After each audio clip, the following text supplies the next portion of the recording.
ओम सर्वे भवन्तु सुखिनः, सर्वे सन्तु निरामया, सर्वे भद्राणि पश्यन्तु, मा कश्चित् दुःखभाग् भवेत्। ओम शांति शांति शांति। पिछले 4 दिनों से आप सभी भाई बहन पतंजलि योगपीठ हरिद्वार से पूज्य स्वामी जी महाराज जी के सानिध्य में, आचार्य जी के मार्गदर्शन में जो योग का यज्ञ चल रहा है, आयुर्वेद का यज्ञ चल रहा है, स्वदेशी का यज्ञ चल रहा है और भारतीय सनातन संस्कृति का यह महापर्व चल रहा है, इस उत्सव में भागीदारी कर रहे हैं। मैं सर्वप्रथम गुरुजनों को प्रणाम करते हुए एवं आदरणीय अग्रवाल जी, इंद्र मोहन अग्रवाल जी, जो कि ग्राम संगठन के राष्ट्रीय अध्यक्ष हैं एकल परिवार के, और साथ ही साथ हमारे आचार्य वृंद जो एकल परिवार के आचार्य हैं एवं जो सेवावर्ती भाई बहन हैं जो अपनी अहर्निश सेवाएं एकल परिवार जैसे राष्ट्रवादी संगठन को दे रहे हैं, सबको प्रणाम करता हूं, उनका स्वागत अभिनंदन करता हूं। आज का सत्र विशेष सत्र है। आज का सत्र विशेष सत्र है। हम रोज आपको प्रातः काल के सत्र एवं भारतीय सनातन संस्कृत गीता दर्शनों का जो मूल सार योग के रूप में समाहित है शास्त्रों में, और उसको शरीर के ज्ञान से जोड़ते हुए आपको पतंजलि योगपीठ से जुड़कर नए अनुभव देने का प्रयास करते हैं, जिससे कि आने वाले समय में आप गांव-गांव जाकर नए योग के केंद्रों की स्थापना कर सकें, स्वदेशी के कार्य को आगे बढ़ा सकें। तो ऐसे हमारे ग्रामीण आरोग्य केंद्र संचालक भी आप जुड़े हैं, एकल परिवार के आचार्य और सेवावर्ती भाई बहन भी जुड़े हैं। यह आज का जो सत्र है विशेष है, इसलिए विशेष है क्योंकि आदरणीय हमारे अग्रज मुख्य केंद्रीय प्रभारी राकेश जी हमसे जुड़े हैं। राकेश जी आप उनको जानते ही हैं, पूरे वैदिक टीवी चैनल जो राष्ट्रीय धार्मिक चैनल है उन पर उनका कार्यक्रम रोज प्रसारित होता है, और पूज्य स्वामी जी महाराज जी के पावन संकल्प धार्मिक चैनल विश्वव्यापी राष्ट्र के उन पर उनका कार्यक्रम रोज प्रसारित होता है, और पूज्य सभी कार्यकर्ताओं की ओर से और एकल परिवार के हमारे भाई बहनों की ओर से आदरणीय राकेश जी का स्वागत करता हूं, अभिनंदन करता हूं कि उन्होंने अपना अमूल्य समय निकालकर हमें कृतार्थ किया है। आज का विषय कि आदरणीय राकेश जी लेंगे, तो विषय रखा गया है एलोपैथी और आयुर्वेद। आप सब जानते हैं आयुर्वेद भारत की नहीं अपितु पूरे विश्व की प्रथम चिकित्सा पद्धति है, और चिकित्सा पद्धति से भी बड़ी वो जीवन पद्धति और भगवान द्वारा प्रदत्त चिकित्सा पद्धति है, प्रकृति द्वारा प्रदत्त चिकित्सा पद्धति है। पिछले 100 साल का इतिहास देखें तो एलोपैथी भारत में कहीं नहीं थी और पूरे विश्व में नहीं थी। ये आप भी जानते हैं, हम भी जानते हैं। आज से 100 साल पहले का भारत देखेंगे तो आयुर्वेद ही आयुर्वेद पूरे विश्व स्तर पर छाया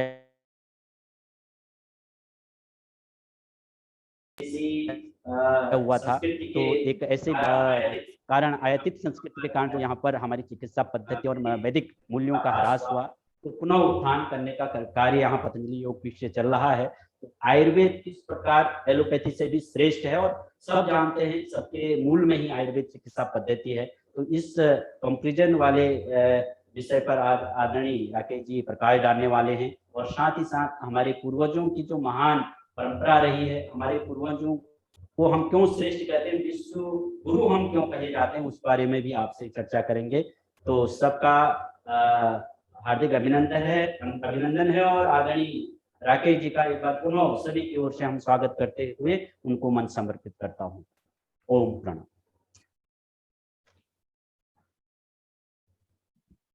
ओम। मेरे सामने उपस्थित एकल परिवार के सभी समर्पित राष्ट्र सेवी भाइयों और बहनों, मेरी आवाज ठीक से आ पा रही है? एक बार हाथ खड़ा कर दीजिए, आवाज ठीक से आ रही है तो धन्यवाद। पूज्य स्वामी पुण्यदेव जी के पावन सानिध्य में परम पूज्य स्वामी जी महाराज और श्रद्धेय आचार्य जी के विशेष पुरुषार्थ से पतंजलि योगपीठ के माध्यम से जो योग का ज्ञान घर घर तक पहुंच रहा है, जो स्वदेशी की धारा जो स्वदेशी विचारों में थी, उस स्वदेशी की धारा को धरातल पर उतारने का काम पतंजलि योगपीठ कर रहा है। और उसके अंतर्गत आप सब और हम सब बैठकर राष्ट्र के अलग अलग मुद्दों के ऊपर चिंतन कर रहे हैं, कैसे हम अपने भारत को विश्व गुरु बना सकें। तो मैं पूज्य स्वामी पुण्यदेव जी महाराज और आप सब आदरणीय इंद्रमोहन अग्रवाल जी जो नेतृत्व कर रहे हैं इस एक बड़े प्रकल्प का, और मेरे सामने जितने भी एकल परिवार के वरिष्ठ जन जुड़े हुए हैं, आचार्यगण जुड़े हुए हैं, जो लोग यहाँ सेवा दे रहे हैं, उन सारे शिक्षकों का अभिनंदन करते हुए, उनकी सेवा का अभिनंदन करते हुए आज हम थोड़ी सी आयुर्वेद के बारे में, एलोपैथी के बारे में बातचीत करेंगे। आयुर्वेद का विज्ञान तो बहुत विशद विज्ञान है, बहुत बड़ा विज्ञान है। एक फैक्ट में रखना चाहता हूं, मैं देख रहा हूं कि कुछ हमारे भाई बहन अभी कहीं किसी कार्यस्थल पर हैं, उनके पीछे बहुत से आइटम रखे हैं, बहुत से प्रोडक्ट रखे हैं, बहुत से ब्रांड रखे हैं। पूरी दुनिया में जब हम गूगल करते हैं कि पूरी दुनिया का सबसे पुराना ब्रांड कौन सा है, तो उसमें सबसे पहले आयुर्वेद निकल कर आता है कि आयुर्वेद का च्यवनप्राश पूरी दुनिया का सबसे पुराना ब्रांड है, सबसे पुराना फॉर्मुलेशन है, सबसे पुराना ऐसा ब्रांड है जिसके ऊपर मोहर है कि ये ऐसी चीज है जो पूरी प्रामाणिकता के साथ बहुत पुराने समय से बेची जा रही है। तो ये ब्रांड होने का भी श्रेय आयुर्वेद को जाता है। अभी आपने पिछले दिनों एक विवाद सुना होगा, इंडियन मेडिकल एसोसिएशन नाम की एक संस्था है, उस इंडियन मेडिकल एसोसिएशन नाम की संस्था ने पूज्य स्वामी जी महाराज कोरोनिल को लेकर, आयुर्वेद को लेकर, पतंजलि योगपीठ को लेकर बहुत से सवाल उठाए और लगभग 50 मुकदमे पूरे देश भर में उन्होंने दर्ज किए कि स्वामी जी ने एलोपैथी के बारे में कुछ बोलकर एलोपैथी का अपमान कर दिया, डॉक्टरों का अपमान कर दिया, मॉडर्न मेडिकल साइंस का अपमान कर दिया। ये सारी बातचीत उन्होंने कही और उसके बाद केस भी दर्ज कर दिए। कोरोनिल जो बनाई गई उसके ऊपर भी सवाल उठाए, और अभी तो थोड़े दिन पहले विडंबना की बात क्या है, गिलोय के ऊपर सवाल उठाए। 6 डॉक्टरों की मुंबई की किसी टीम ने क्या कहा कि ये जो गिलोय है ना, इससे पेशेंट का लीवर फेल होता है। ऐसे ही हवा हवाई, आधा सच आधा झूठ मिलाकर, और ये तो पूरा झूठ है, इसको मिलाकर खबर प्लांट कर दी गई, पूरी मीडिया में खबर आई, और खबर आने के बाद जो सामान्य व्यक्ति हैं वो संशय में आ गया कि क्या पता कुछ होता ही हो, क्या पता गिलोय नुकसान करती हो। तो जितना आयुर्वेद हमने पढ़ा है और जाना है उसके अनुसार गिलोय के बारे में आयुर्वेद में लिखा गया है कि ये लीवर की रक्षा करने वाली है, लीवर को बचाने वाली है। और ये केवल आयुर्वेद के ग्रंथों में नहीं लिखा हुआ कि जो हमारे पुराने ग्रंथ है उसमें लिखा हुआ हो। ये गिलोय के बारे में अभी मैं अगर रिसर्च की बात करूं तो कम से कम 100 से अधिक रिसर्च पेपर हैं जो ये पुष्टि करते हैं कि गिलोय से लीवर ठीक होता है। पुनर्नवारिष्ट से लेकर सर्वकल्प क्वाथ से लेकर लीवर को ठीक करने वाली दवाओं के अंदर गिलोय एक मुख्य घटक होती है। तो आप बताइए, जो चीज गुड़ को कोई कहे कि गुड़ कड़वा करता है तो ये संभव नहीं है। गुड़ की प्रकृति है, गुड़ का धर्म है मीठा करने का, वो कड़वा नहीं कर सकता। तो गिलोय के ऊपर आरोप लगाए। अब क्यों लगाए गिलोय? गिलोय को संस्कृत में कहा जाता है अमृता। गिलोय के बारे में कहानी यह है कि जब अमृत, समुद्र मंथन से अमृत निकला, तो अमृत जब देवता और दानव छीना झपटी कर रहे थे तो अमृत की कुछ बूंदे धरती पर गिरी और उन बूंदों से जो बेल पैदा हुई वो गिलोय पैदा हुई, अमृता पैदा हुई, गुड़ुची पैदा हुई। और अभी मैं एक शोध की बात करूं, आयुर्वेद की बात भी शुरू करेंगे। एक गुजरात विश्वविद्यालय है, आयुर्वेद का महाविश्वविद्यालय है। उस आयुर्वेद गुजरात विश्वविद्यालय में ये जो घरेलू मक्खियां होती है ना, इन मक्खियों के ऊपर एक रिसर्च की गई। इन मक्खियों का जो लाइफ साइकिल है वो रूटीन में 35 दिन का होता है। तो वहां पर 2-3 ग्रुप बनाए गए, गिलोय की मक्खियों के 2-3-4 ग्रुप बनाकर उनको गिलोय दी गई।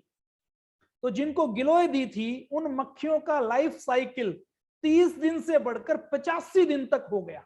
इंटरनेशनल मेडिकल जर्नल में ये रिसर्च रिपोर्ट छपी हुई है, आप चाहें तो गूगल करके पढ़ सकते हैं, गूगल स्कॉलर पर जाकर। तो मक्खियों का लाइफ साइकिल जो 35 दिन का होता था, जिस दवा में ये ताकत है कि उसको 85 दिन का कर दे, 75 दिन का कर दे, तो कितनी अद्भुत औषधि वो रही होगी। तो एलोपैथी की लॉबी की ओर से टारगेट किया गया कि गिलोय ने कोरोना काल में लाखों लोगों की जान बचाई है, करोड़ों लोगों की जान बचाई है। इसी गिलोय के ऊपर डाउट पैदा कर दो तो पूरे आयुर्वेद के ऊपर डाउट पैदा हो जाएगा, पूरा आयुर्वेद संशय में आ जाएगा। अभी हरिद्वार में जो हम होते हैं ना, तो हरिद्वार के पास एक जिला है मेरठ। तो मेरठ में एक लाला लाजपत राय मेडिकल कॉलेज है। लाला लाजपत राय मेडिकल कॉलेज के फार्माकोलॉजी डिपार्टमेंट में एक शोध किया, चूहे लिए और उन चूहों के 2-3 ग्रुप बनाए गए और 2-3 ग्रुप बनाकर उनके अंदर एक ऐसा रसायन इंजेक्ट किया जो लीवर को डैमेज कर देता है, लीवर को फेल कर देता है। फिर एक ग्रुप में तो वो रसायन डाला, उन चूहों का लीवर फेल हो गया। दूसरे ग्रुप में जिनको वो रसायन दिया गया था जिससे लीवर फेल हुआ, लीवर फेल होने के बाद उन चूहों को गिलोय दी गई और ये रिसर्च रिपोर्ट है कि गिलोय देने के बाद जिन चूहों को लीवर खराब होने वाला रसायन दिया गया था, उस रसायन के प्रभाव को भी गिलोय ने रिवर्स करने का काम किया। तो अभी हम सब के लिए खुशी की बात है कि अभी 4 अगस्त गया है, 4 अगस्त को हमने केवल हरिद्वार, रुड़की, ऋषिकेश में 1 लाख से अधिक गिलोय वितरण किया है। और अभी इस बार तो जब गिलोय वितरण किया तो लोगों ने कहना शुरू किया कि हमारे घर में गिलोय है। तो गिलोय ने इस कोरोना के काल में करोड़ों लोगों की जान बचाई है और ये अकेली गिलोय ऐसी है जो आयुर्वेद की 125 से ज्यादा औषधियों में पड़ती है। तो अब हम आयुर्वेद एलोपैथी की बात करते हैं। तो आईएमए ने पूज्य स्वामी जी महाराज गिलोय के ऊपर, कोरोनिल के ऊपर आरोप लगाए।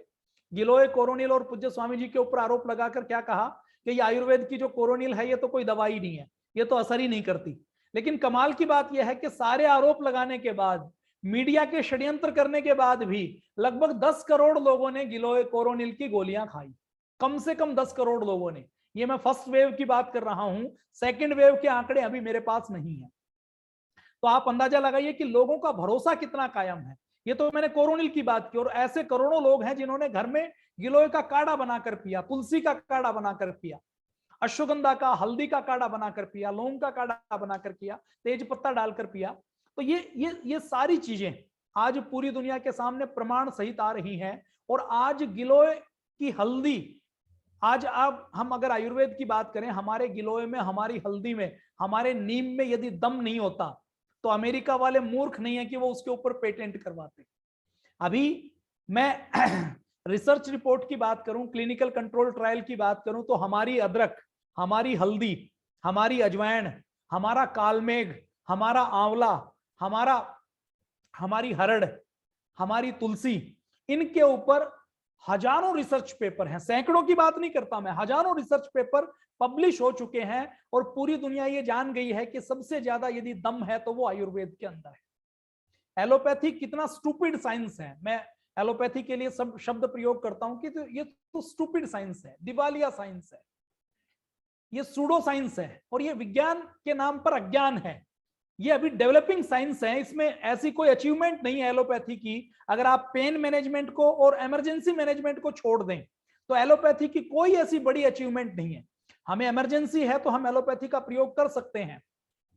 आयुर्वेद और एलोपैथी का जब द्वंद्व चला तो इंडियन मेडिकल एसोसिएशन नाम की एक संस्था है, आप सब एकल के हमारे जो आचार्यगण हैं, जो विद्यालय चलाते हैं, वो दूर दराज के क्षेत्र में चलाते हैं।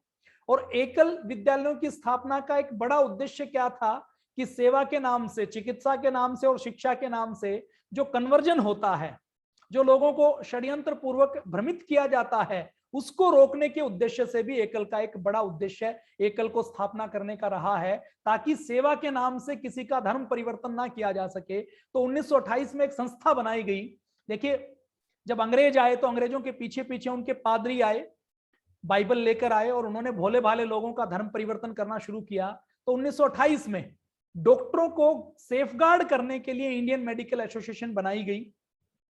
और इंडियन मेडिकल एसोसिएशन का जब हम नाम सुनते हैं तो हमें लगता है कि कोई बड़ी कोई सरकारी संस्था होगी, ऐसी संस्था होगी जो भारत में डॉक्टरों की सप्लाई करती हो या दवा बनाती हो या भारत का हेल्थ सिस्टम जिसके कंधों पर हो, ऐसी कोई संस्था होगी जो बड़ी योजना बनाती हो कि देश के 6,38,365 गांवों में स्वास्थ्य कैसे मिलेगा, आरोग्य कैसे मिलेगा।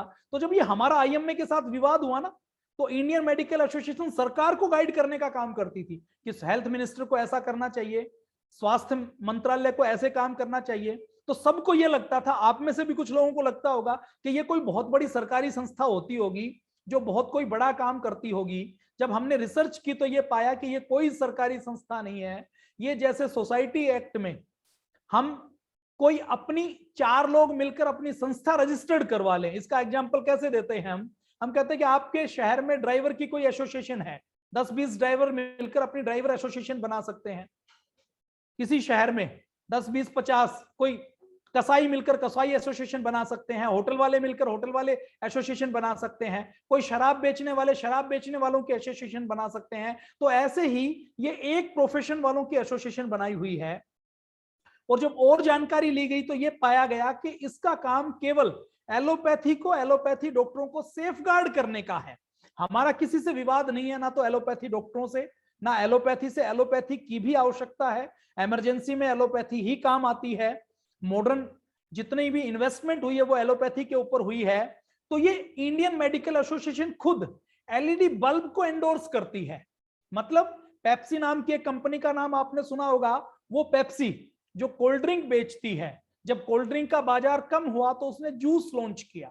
उस जूस में भी 80% शुगर का सिरप होता है, चीनी की चाशनी होती है।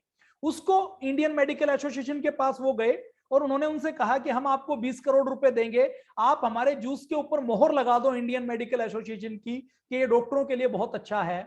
और आप अचरज करेंगे, आश्चर्य करेंगे कि इंडियन मेडिकल एसोसिएशन ने पेप्सी के ट्रोपिकाना जूस के ऊपर इजाजत दे दी कि आप इंडियन मेडिकल एसोसिएशन का लोगो छाप सकते हैं जूस के ऊपर। रियल जूस के ऊपर नहीं, चाशनी वाले जूस के ऊपर। उसके बाद एलईडी बल्ब बनाने वाली एक कंपनी इंडियन मेडिकल एसोसिएशन के पास गई, उन्होंने कहा कि हम ये बल्ब बनाते हैं, इस बल्ब से कीटाणु मरते हैं, इस बल्ब से विषाणु मरते हैं। तो इंडियन मेडिकल एसोसिएशन ने, कमाल की बात है, उस बल्ब के ऊपर भी अपनी मोहर लगा दी कि आप इसको भी यूज कर सकते हैं। मतलब इस बल्ब से कीटाणु जीवाणु मर जाएंगे, इतना अंधविश्वास ये फैलाते हैं। उसके बाद फिर एक कंपनी है जो पेंट बनाती है, उसने कहा कि मेरा पेंट जिस घर में कर दिया जाए, जिस कमरे में कर दिया जाए, उस कमरे में कोई बीमार नहीं रहेगा, जीवाणु विषाणु नहीं रहेंगे। तो उस पेंट के ऊपर भी इंडियन मेडिकल एसोसिएशन ने अपना लोगो लगा दिया। फिर उसके बाद एक विदेशी कंपनी है डेटोल, वो कहती है कि हमारा डेटोल से जो हाथ धोएगा उसके सारे जीवाणु कीटाणु मर जाएंगे, उससे बीमारी होने की कोई चांसेस नहीं है। तो उसके ऊपर भी इंडियन मेडिकल एसोसिएशन ने मोहर लगा दी। फिर एक वाटर प्यूरिफायर बनाने वाली कंपनी गई, उसने कहा कि हम भी आपको 20-30-50 करोड़ रुपए देते हैं, आप हमारे प्रोडक्ट को भी बेचने का काम करें। तो इंडियन मेडिकल एसोसिएशन उस प्रोडक्ट को भी बेचने के लिए कि ये आरओ का पानी पियोगे तो आपको कोई पेट की बीमारी नहीं होगी, आपको कभी कोई डायरिया या हैजा नहीं हो सकता। तो जो medical association, Indian medical association के नाम पर इंडियन मार्केटिंग एसोसिएशन का काम करती है, वो आवाज किसके ऊपर उठाती है? आयुर्वेद के ऊपर उठाती है। कोरोनिल जो बनाई गई, आयुर्वेद की जितनी दवाएं बनाई गई हैं, वो पुराने शास्त्रीय प्रयोग सिद्धांतों के आधार पर बनाई गई और उसका मॉडर्न क्लिनिकल कंट्रोल ट्रायल किया है। पहले लैब के अंदर ट्रायल किया, उसके बाद एनिमल्स के ऊपर ट्रायल किया, उसके बाद ह्यूमन ट्रायल किया, उसके बाद लॉन्च की। तो अपने आजाद भारत में भी आप देख सकते हैं कि चिकित्सा के नाम पर कितना अज्ञान फैला हुआ है कि हम आयुर्वेद की कोई बात करते हैं तो उसका विरोध करने के लिए लोग खड़े हो जाते हैं। हमारे लिए गर्व की बात है कि हमारे सामने आज आप जैसे लोगों के सहयोग से पतंजलि योगपीठ नाम की संस्था है, पूज्य स्वामी जी हैं जो नेशनल टीवी के ऊपर आकर कहते हैं कि गिलोय का प्रयोग करेंगे तो कोरोना नहीं होगा। अगर पूज्य स्वामी जी महाराज और ये वर्तमान में राष्ट्रवादी सरकार नहीं होती, कोई और सरकार होती, तो शायद हम और आप आयुर्वेद के बारे में इतनी खुलकर बात भी नहीं कर पाते। अभी आज आयुर्वेद की आवश्यकता क्यों है, इसके बारे में हम बातचीत करेंगे। मैं थोड़ी सी बात आपके सामने करने वाला हूं कि पतंजलि ने क्या किया है। देखिए, जो हमारा आयुर्वेद का ज्ञान है ये लाखों करोड़ों वर्ष पुराना विज्ञान है। माइक्रोस्कोप का आविष्कार 300 साल पहले हुआ है। 250 साल पहले तक कोई भी जीवाणु विषाणु के बारे में जानता नहीं था। हमारी कोशिका कैसे काम करती है ये खोज भी पिछले 150 सालों की। हमारे शरीर के अंदर जो खून भरा रहता है ना, यूरोप के लोग 500 साल पहले तक क्या मानते थे कि हमारे शरीर के अंदर खून ऐसे भरा रहता है जैसे गुब्बारे के अंदर हवा। होली वाला गुब्बारा जो बच्चे भरते हैं ना, तो जैसे उसके अंदर पानी भर लेते हैं, तो पानी उसके अंदर भरा हुआ है। तो ऐसी मान्यता यूरोप की थी कि जैसे शरीर के अंदर गुब्बारे में पानी भरा रहता है, ऐसे ही हमारे शरीर के अंदर खून भरा रहता है, रक्त भरा रहता है। रक्त हमारी शिराओं के अंदर, हमारी नसों के अंदर, हार्ट के माध्यम से, फेफड़ों के माध्यम से ट्रेवल करता है, रक्त संचार होता है। ऐसी कोई मान्यता पूरे यूरोप में नहीं थी। तो ये खून शरीर के अंदर बहता है, ये 300-400 साल की खोज है। ब्लड ग्रुप की खोज पिछले 100 सालों की है। मैं यदि विटामिन्स, मिनरल्स या फैट की या कार्बोहाइड्रेट की बात करूं तो ये भी पिछली 100-125 साल की रिसर्च है। मैं यदि अपने खून के अंदर आरबीसी, डब्ल्यूबीसी, प्लाज्मा, प्लेटलेट्स होते हैं, ये भी पिछले 100 साल की खोज है। हमारे शरीर के अंदर कुछ हार्मोन्स होते हैं, ये पिछले 50-60 साल की खोज है। हमारे शरीर के अंदर हमारे जीन्स, डीएनए, कोशिका के नीचे जाकर जो खोज है वो भी पिछले 50-60 सालों की खोज है। तो इसका मतलब क्या है कि ये जो एलोपैथी का मॉडर्न मेडिकल साइंस है अभी डेवलप हो रहा है और पिछले 200-300 सालों के अंदर जो खोज इन्होंने की है इसी को ये प्रमाणिक मानती हैं। अब इम्यूनिटी की आज हम बात करते हैं तो इम्यूनिटी के बारे में हमारे आयुर्वेद में हजारों साल पहले से कहा गया है कि आप ऐसे दिनचर्या करेंगे, ऐसे सोएंगे, ऐसे आप उठेंगे, ऐसे आप पानी पिएंगे, ऐसे आप खाना खाएंगे तो षड्रस होंगे तो आप स्वस्थ रह सकते हैं, आपकी इम्यूनिटी बनी रह सकती है। अभी देखिए आयुर्वेद का जो ज्ञान है, जो विज्ञान है, वो साइंस नहीं, वो सुपर साइंस है। और मैं बहुत ही प्रामाणिकता के साथ ये बात कहता हूं, जैसे अभी पतंजलि योगपीठ ने एक काम और किया है। वो काम क्या किया है कि जितनी पांडुलिपियां देश और विदेश में थी उन पांडुलिपियों को इकट्ठा करके उनके 39 लाख लगभग 40 लाख पन्नों को डिजिटलाइज किया है। और बहुत सी ऐसी पुस्तकें, लगभग 30 से अधिक ऐसी पुस्तकें जो कोई 1400 साल पुरानी, जैसे मैं अभी एक पुस्तक आपको दिखाता हूं, ये मेरे पास एक पुस्तक है योग रत्न समुच्चय। अब ये पुस्तक किसकी लिखी हुई है? ये पुस्तक 1100 साल पहले कश्मीर में एक वैद्य होते थे जिसका नाम था वैद्यराज चंद्रहट जी। अब वो चंद्रहट जी वैद्य की ने एक पांडुलिपि लिखी उस समय। वो पांडुलिपि कहीं बीकानेर के राजा के संग्रहालय में थी। उस पांडुलिपि को पतंजलि ने मंगवाया, उसके ऊपर संस्कृत के विद्वान लगाए, उसके ऊपर आयुर्वेद के विद्वान लगाए, उसके ऊपर मॉडर्न मेडिकल साइंस के विद्वान लगाए और उसको शोधन करके ये पुस्तक के रूप में पब्लिश करने का काम पतंजलि ने किया। अब ये एक पुस्तक है। अब ये पुस्तक कितनी पुरानी, ये पुस्तक तो अभी छपी है, इसकी पांडुलिपि 1100 साल पुरानी थी। तो इसका मतलब क्या है कि 1100 साल पहले भी भारत में पूर्ण विकसित चिकित्सा विज्ञान था। आज 150 सालों से 1850-51 में पहला मेडिकल कॉलेज खोला गया। उसके बाद से मैं बात करूं तो इन 150 सालों में भारत के लोगों का स्वास्थ्य अच्छा हुआ या बुरा हुआ है? आप बताइए। कुछ स्वास्थ्य खराब ही हुआ होगा, अच्छा तो नहीं हुआ है। हमारी उम्र बढ़ी तो नहीं है। हम अपने दादा परदादा से स्वस्थ हैं कि बीमार हैं? अगर हम उनसे स्वस्थ हैं तो इसका मतलब ये चिकित्सा पद्धति जो आज हम कर रहे हैं वो ठीक है। और अगर हम उनसे ज्यादा बीमार हैं, उन जैसे स्वस्थ नहीं है, उन जैसी काम करने की एनर्जी नहीं है, तो इसका मतलब हमने बहुत कुछ खोया है, पाया कुछ नहीं है। तो ये जो योग रत्न समुच्चय है, इसके जो आचार्य चंद्रहट जी थे, इनके पिताजी भी वैद्य थे, इनके दादाजी भी वैद्य थे। तो पिताजी दादाजी वैद्य थे।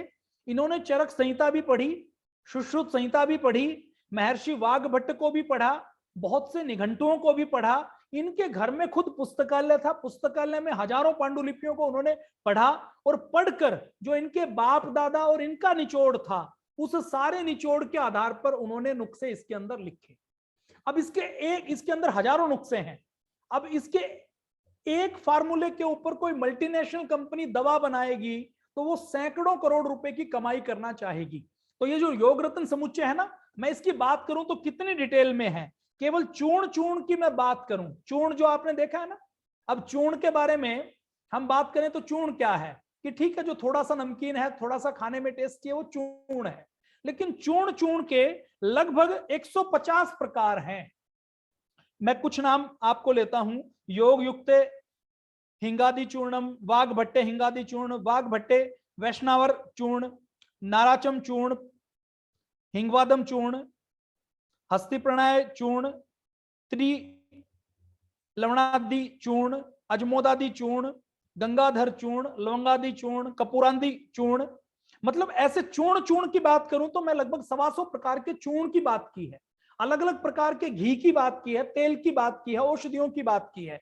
तो ये जो आचार्य चंद्रहट जी हैं, इनका जो कोर्स है कोई 4 साल का या 6 साल का नहीं था।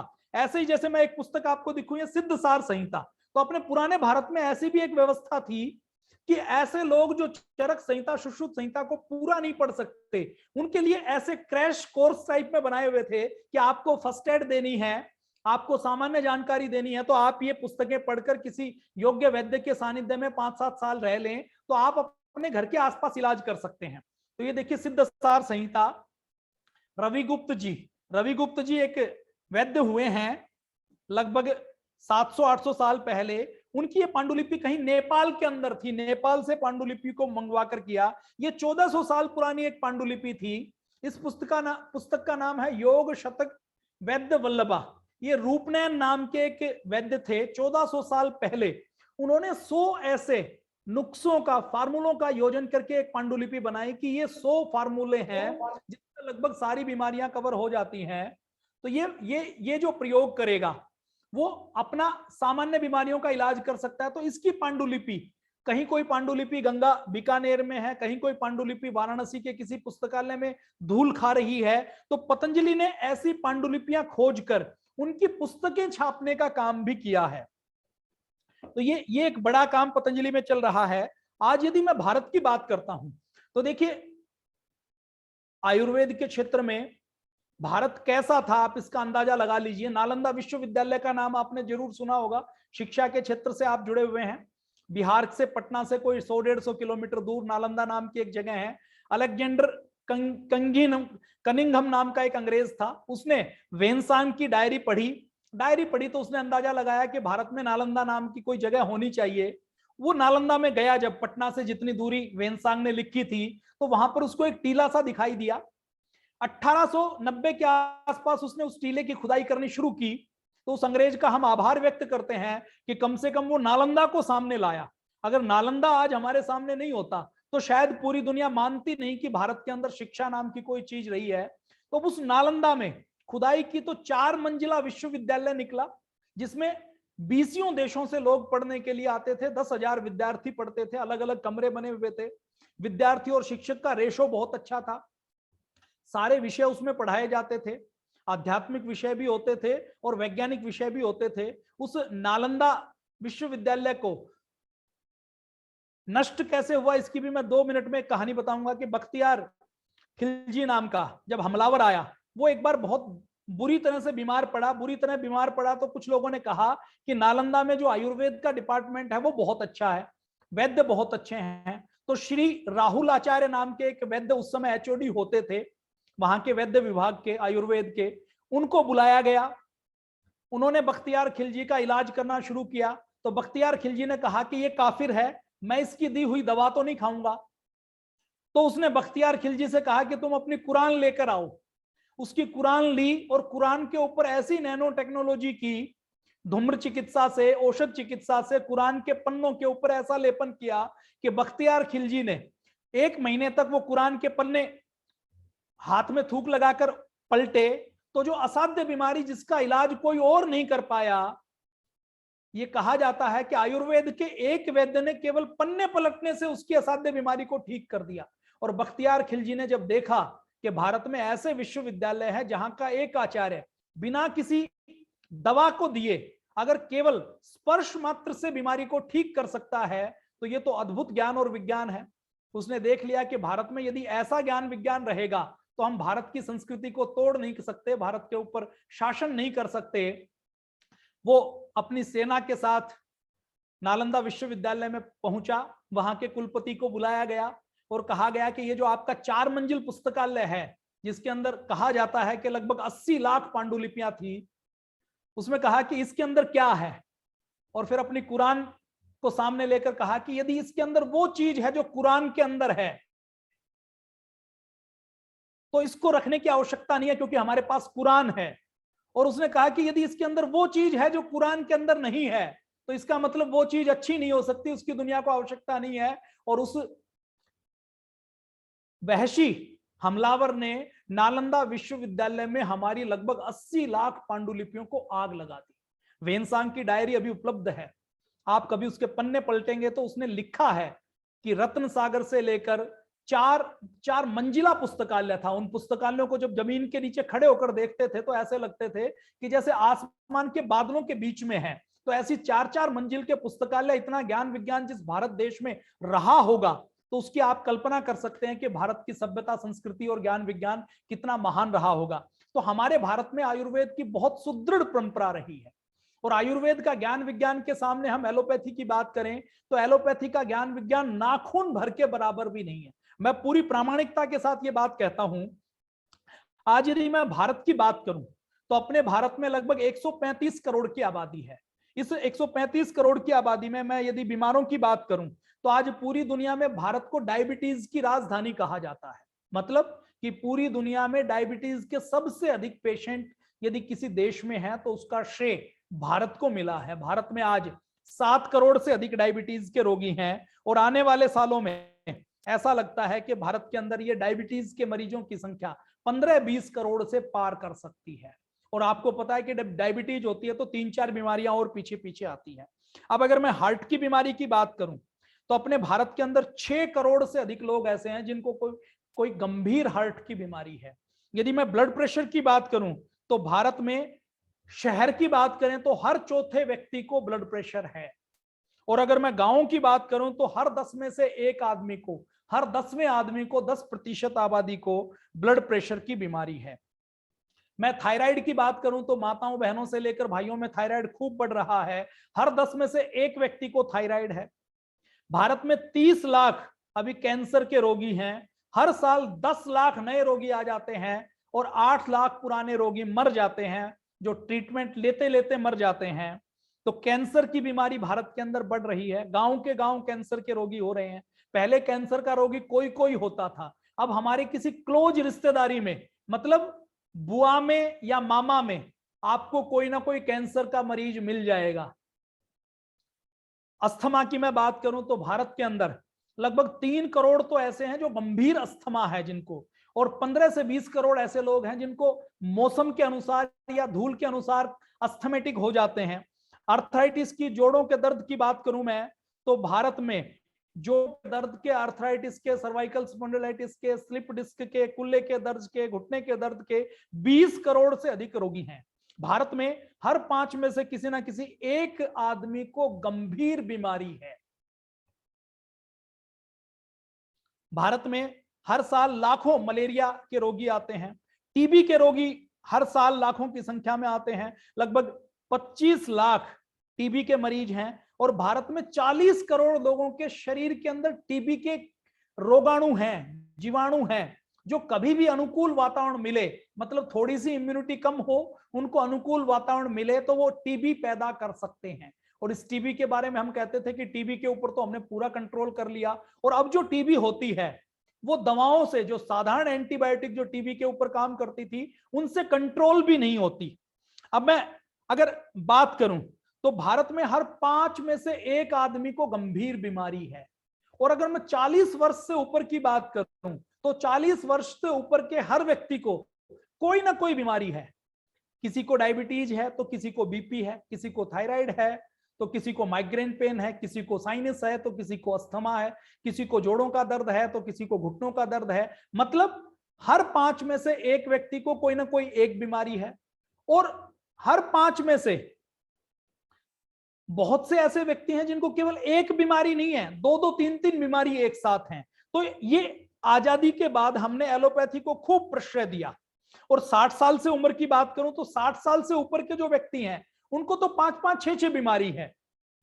8,000, 10,000, 20,000 रुपए दवाइयों के ऊपर खर्च किया जाता है। और 60 साल से उम्र की, देखिए एक भ्रम क्या फैलाया जाता है, बार बार लोग कहते हैं कि जी एलोपैथी आई है तो जो लाइफ एक्सपेक्टेंसी है वो बढ़ गई है, औसत उम्र बढ़ गई है। लोग कहते हैं जी पहले का जो औसत उम्र है ना 1900, फिर आंकड़े दिए जाते हैं कि 1911 से लेकर 1920 तक औसत उम्र 50 साल थी या 40 साल थी, अभी औसत उम्र 70 साल की होगी। ये बात आप सुनते हैं कि नहीं सुनते? आपको लगता होगा कि देखो एलोपैथी ने लाइफ तो बढ़ाई है, पहले तो इतनी लाइफ नहीं होती थी। तो पहले, मैं आपको अभी की बात करता हूं, आप याद कीजिए 10 साल पहले, 15 साल पहले आपके घर में आपकी दादी, परदादी, नानी जरूर रही होगी जो 90 साल से ज्यादा जी है। रही हुई क्या है या नहीं है? कोई ना कोई एक एग्जाम्पल आपको अड़ोस पड़ोस में जरूर मिल जाएगा। और वो जो हमारी दादी नानी 90 साल जी है, 90 साल की होते हुए भी उनमें से बहुत से लोगों के दांत आपको ठीक मिलेंगे। बहुत से ऐसे लोग मिलेंगे, मेरे खुद दादी, घर में जो दादी जिसने कभी एलोपैथी की दवाई नहीं खाई, उसने कभी ब्लड टेस्ट नहीं करवाया, कभी ब्लड टेस्ट नहीं करवाया, उसने कभी बीपी की दवाई नहीं खाई। उसकी कार्य क्षमता इतनी थी कि 90 साल की उम्र में शरीर जीर्ण हो गया था, लेकिन उसके बाद भी अपने कपड़े खुद धोती थी। रोज स्नान करना है तो स्नान करके तुलसी को पानी देना है, तो खुद चलकर घर के बाहर जाकर तुलसी को पानी देना है। तो हमारा आयुर्वेद दीर्घायु की बात नहीं करता। एलोपैथी कहती है कि हमने 70 साल की औसत आयु कर दी। तो ये जो औसत आयु है, ये गणित का बहुत बड़ा भ्रम है। मान लीजिए 1911 से लेकर 1920 तक विश्व युद्ध हुआ और उस विश्व युद्ध में लाखों लोग मारे गए।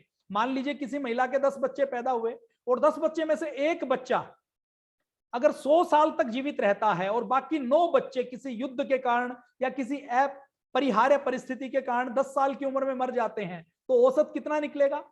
190 डिवाइडेड बाई 10, तो औसत निकलेगा 19 साल का। जबकि एक व्यक्ति कितना जी रहा है? 100 साल जी रहा है। तो ये औसत आयु का गड़बड़ झाला किया है। एलोपैथी दीर्घायु की बात करती है। महर्षि चरक ने कभी भी दीर्घायु की बात नहीं की। वो कहते हैं दीर्घायु नहीं होनी चाहिए, केवल दीर्घायु के साथ साथ हितायु होनी चाहिए और सुखायु होनी चाहिए। अब ये हितायु का मतलब क्या है कि हमारी लाइफ अगर बड़ी है तो हम समाज के ऊपर बोझ ना बने। एलोपैथी ने लाइफ तो बढ़ाई, लेकिन लाइफ बढ़ाने के बाद आज हमारी जो दूसरी पीढ़ी है वो 60 साल की उम्र के बाद जीवित तो है, लेकिन दवाइयों के ऊपर जीवित है। उसकी देखरेख करने के लिए बेटा बेटी दूर जाकर कहीं नौकरी नहीं कर सकते, कुछ और काम नहीं कर सकते, तो वो केवल दीर्घायु है, उसमें सुख नहीं है। जो व्यक्ति जी रहा है वो भी पेन मैनेजमेंट कर रहा है, उसके घुटनों में दर्द है, उसको उसका हार्ट काम नहीं करता, उसको ब्लड प्रेशर है, ब्लड प्रेशर की दवाई खानी पड़ती है, डायबिटीज के कॉम्प्लिकेशन है, बेड से उठ नहीं सकता, अपना काम खुद नहीं कर सकता, तो इसको सुखायु नहीं कहेंगे। और हितायु का अर्थ क्या है कि महर्षि चरक कहते हैं, आयुर्वेद कहता है कि हम केवल लंबी आयु नहीं जिए, लंबी आयु जीने के साथ साथ हमारी जो आयु है उससे समाज को हम कुछ रिटर्न करें, समाज को कुछ हम दें। अपने भारत के अंदर चतुर्वर्णाश्रम का नाम आपने सुना होगा। उस चतुर्वर्णाश्रम का क्या मतलब है कि 25 साल तक ब्रह्मचारी रहेगा, 25 से 50 साल तक गृहस्थ धर्म का पालन करेगा और 50 से 75 साल तक व्यक्ति वानप्रस्थ में रहेगा। और वानप्रस्थ का मतलब क्या कहा जाता था कि व्यक्ति अपने घर के बाहर रहेगा, घर में नहीं सोएगा, घर के बाहर समाज की सेवा करेगा, किसी मंदिर में रहते हुए, किसी संस्था में रहते हुए। आज आप कल्पना कर सकते हैं कि 50 साल से ऊपर का कोई व्यक्ति घर से बाहर रह सकता है? घर से बाहर उसको बेड ठीक नहीं मिलेगा तो नींद नहीं आएगी, उसको खाना ठीक नहीं मिलेगा तो वो सेवा नहीं कर पाएगा, और उससे हम एक्सपेक्टेशन नहीं कर सकते कि वो 5 किलोमीटर 10 किलोमीटर पैदल चल सकता है, वो बिना दवाइयों के रह सकता है। तो अपने यहाँ जो वानप्रस्थ आश्रम वो 50 से 75 साल का माना गया है। और अपने यहाँ संन्यास आश्रम को क्या माना गया कि 75 साल के बाद भी वो मोक्ष की प्राप्ति के लिए साधु बन जाएगा, और साधु बनने के बाद भी वो घर नहीं आएगा, किसी आश्रम में रहेगा। तो आप कल्पना कीजिए कि 75 साल की उम्र में कोई व्यक्ति आश्रम में रहता है, 12 महीने ठंडे पानी से स्नान कर सकता है, 2 कपड़ों में रहता है, जमीन के ऊपर सो सकता है, जो अंजुलि भर मिले उसको खाकर अपना गुजारा कर सकता है, तो 75 से 100 साल तक भारत में कैसा स्वास्थ्य रहा होगा। अपने देश में भीम हुए हैं, कोई एलोपैथी की दवाई नहीं खाई। महाराणा प्रताप हुए हैं, छत्रपति शिवाजी महाराज हुए हैं, कोई एलोपैथी की दवाई नहीं खाई।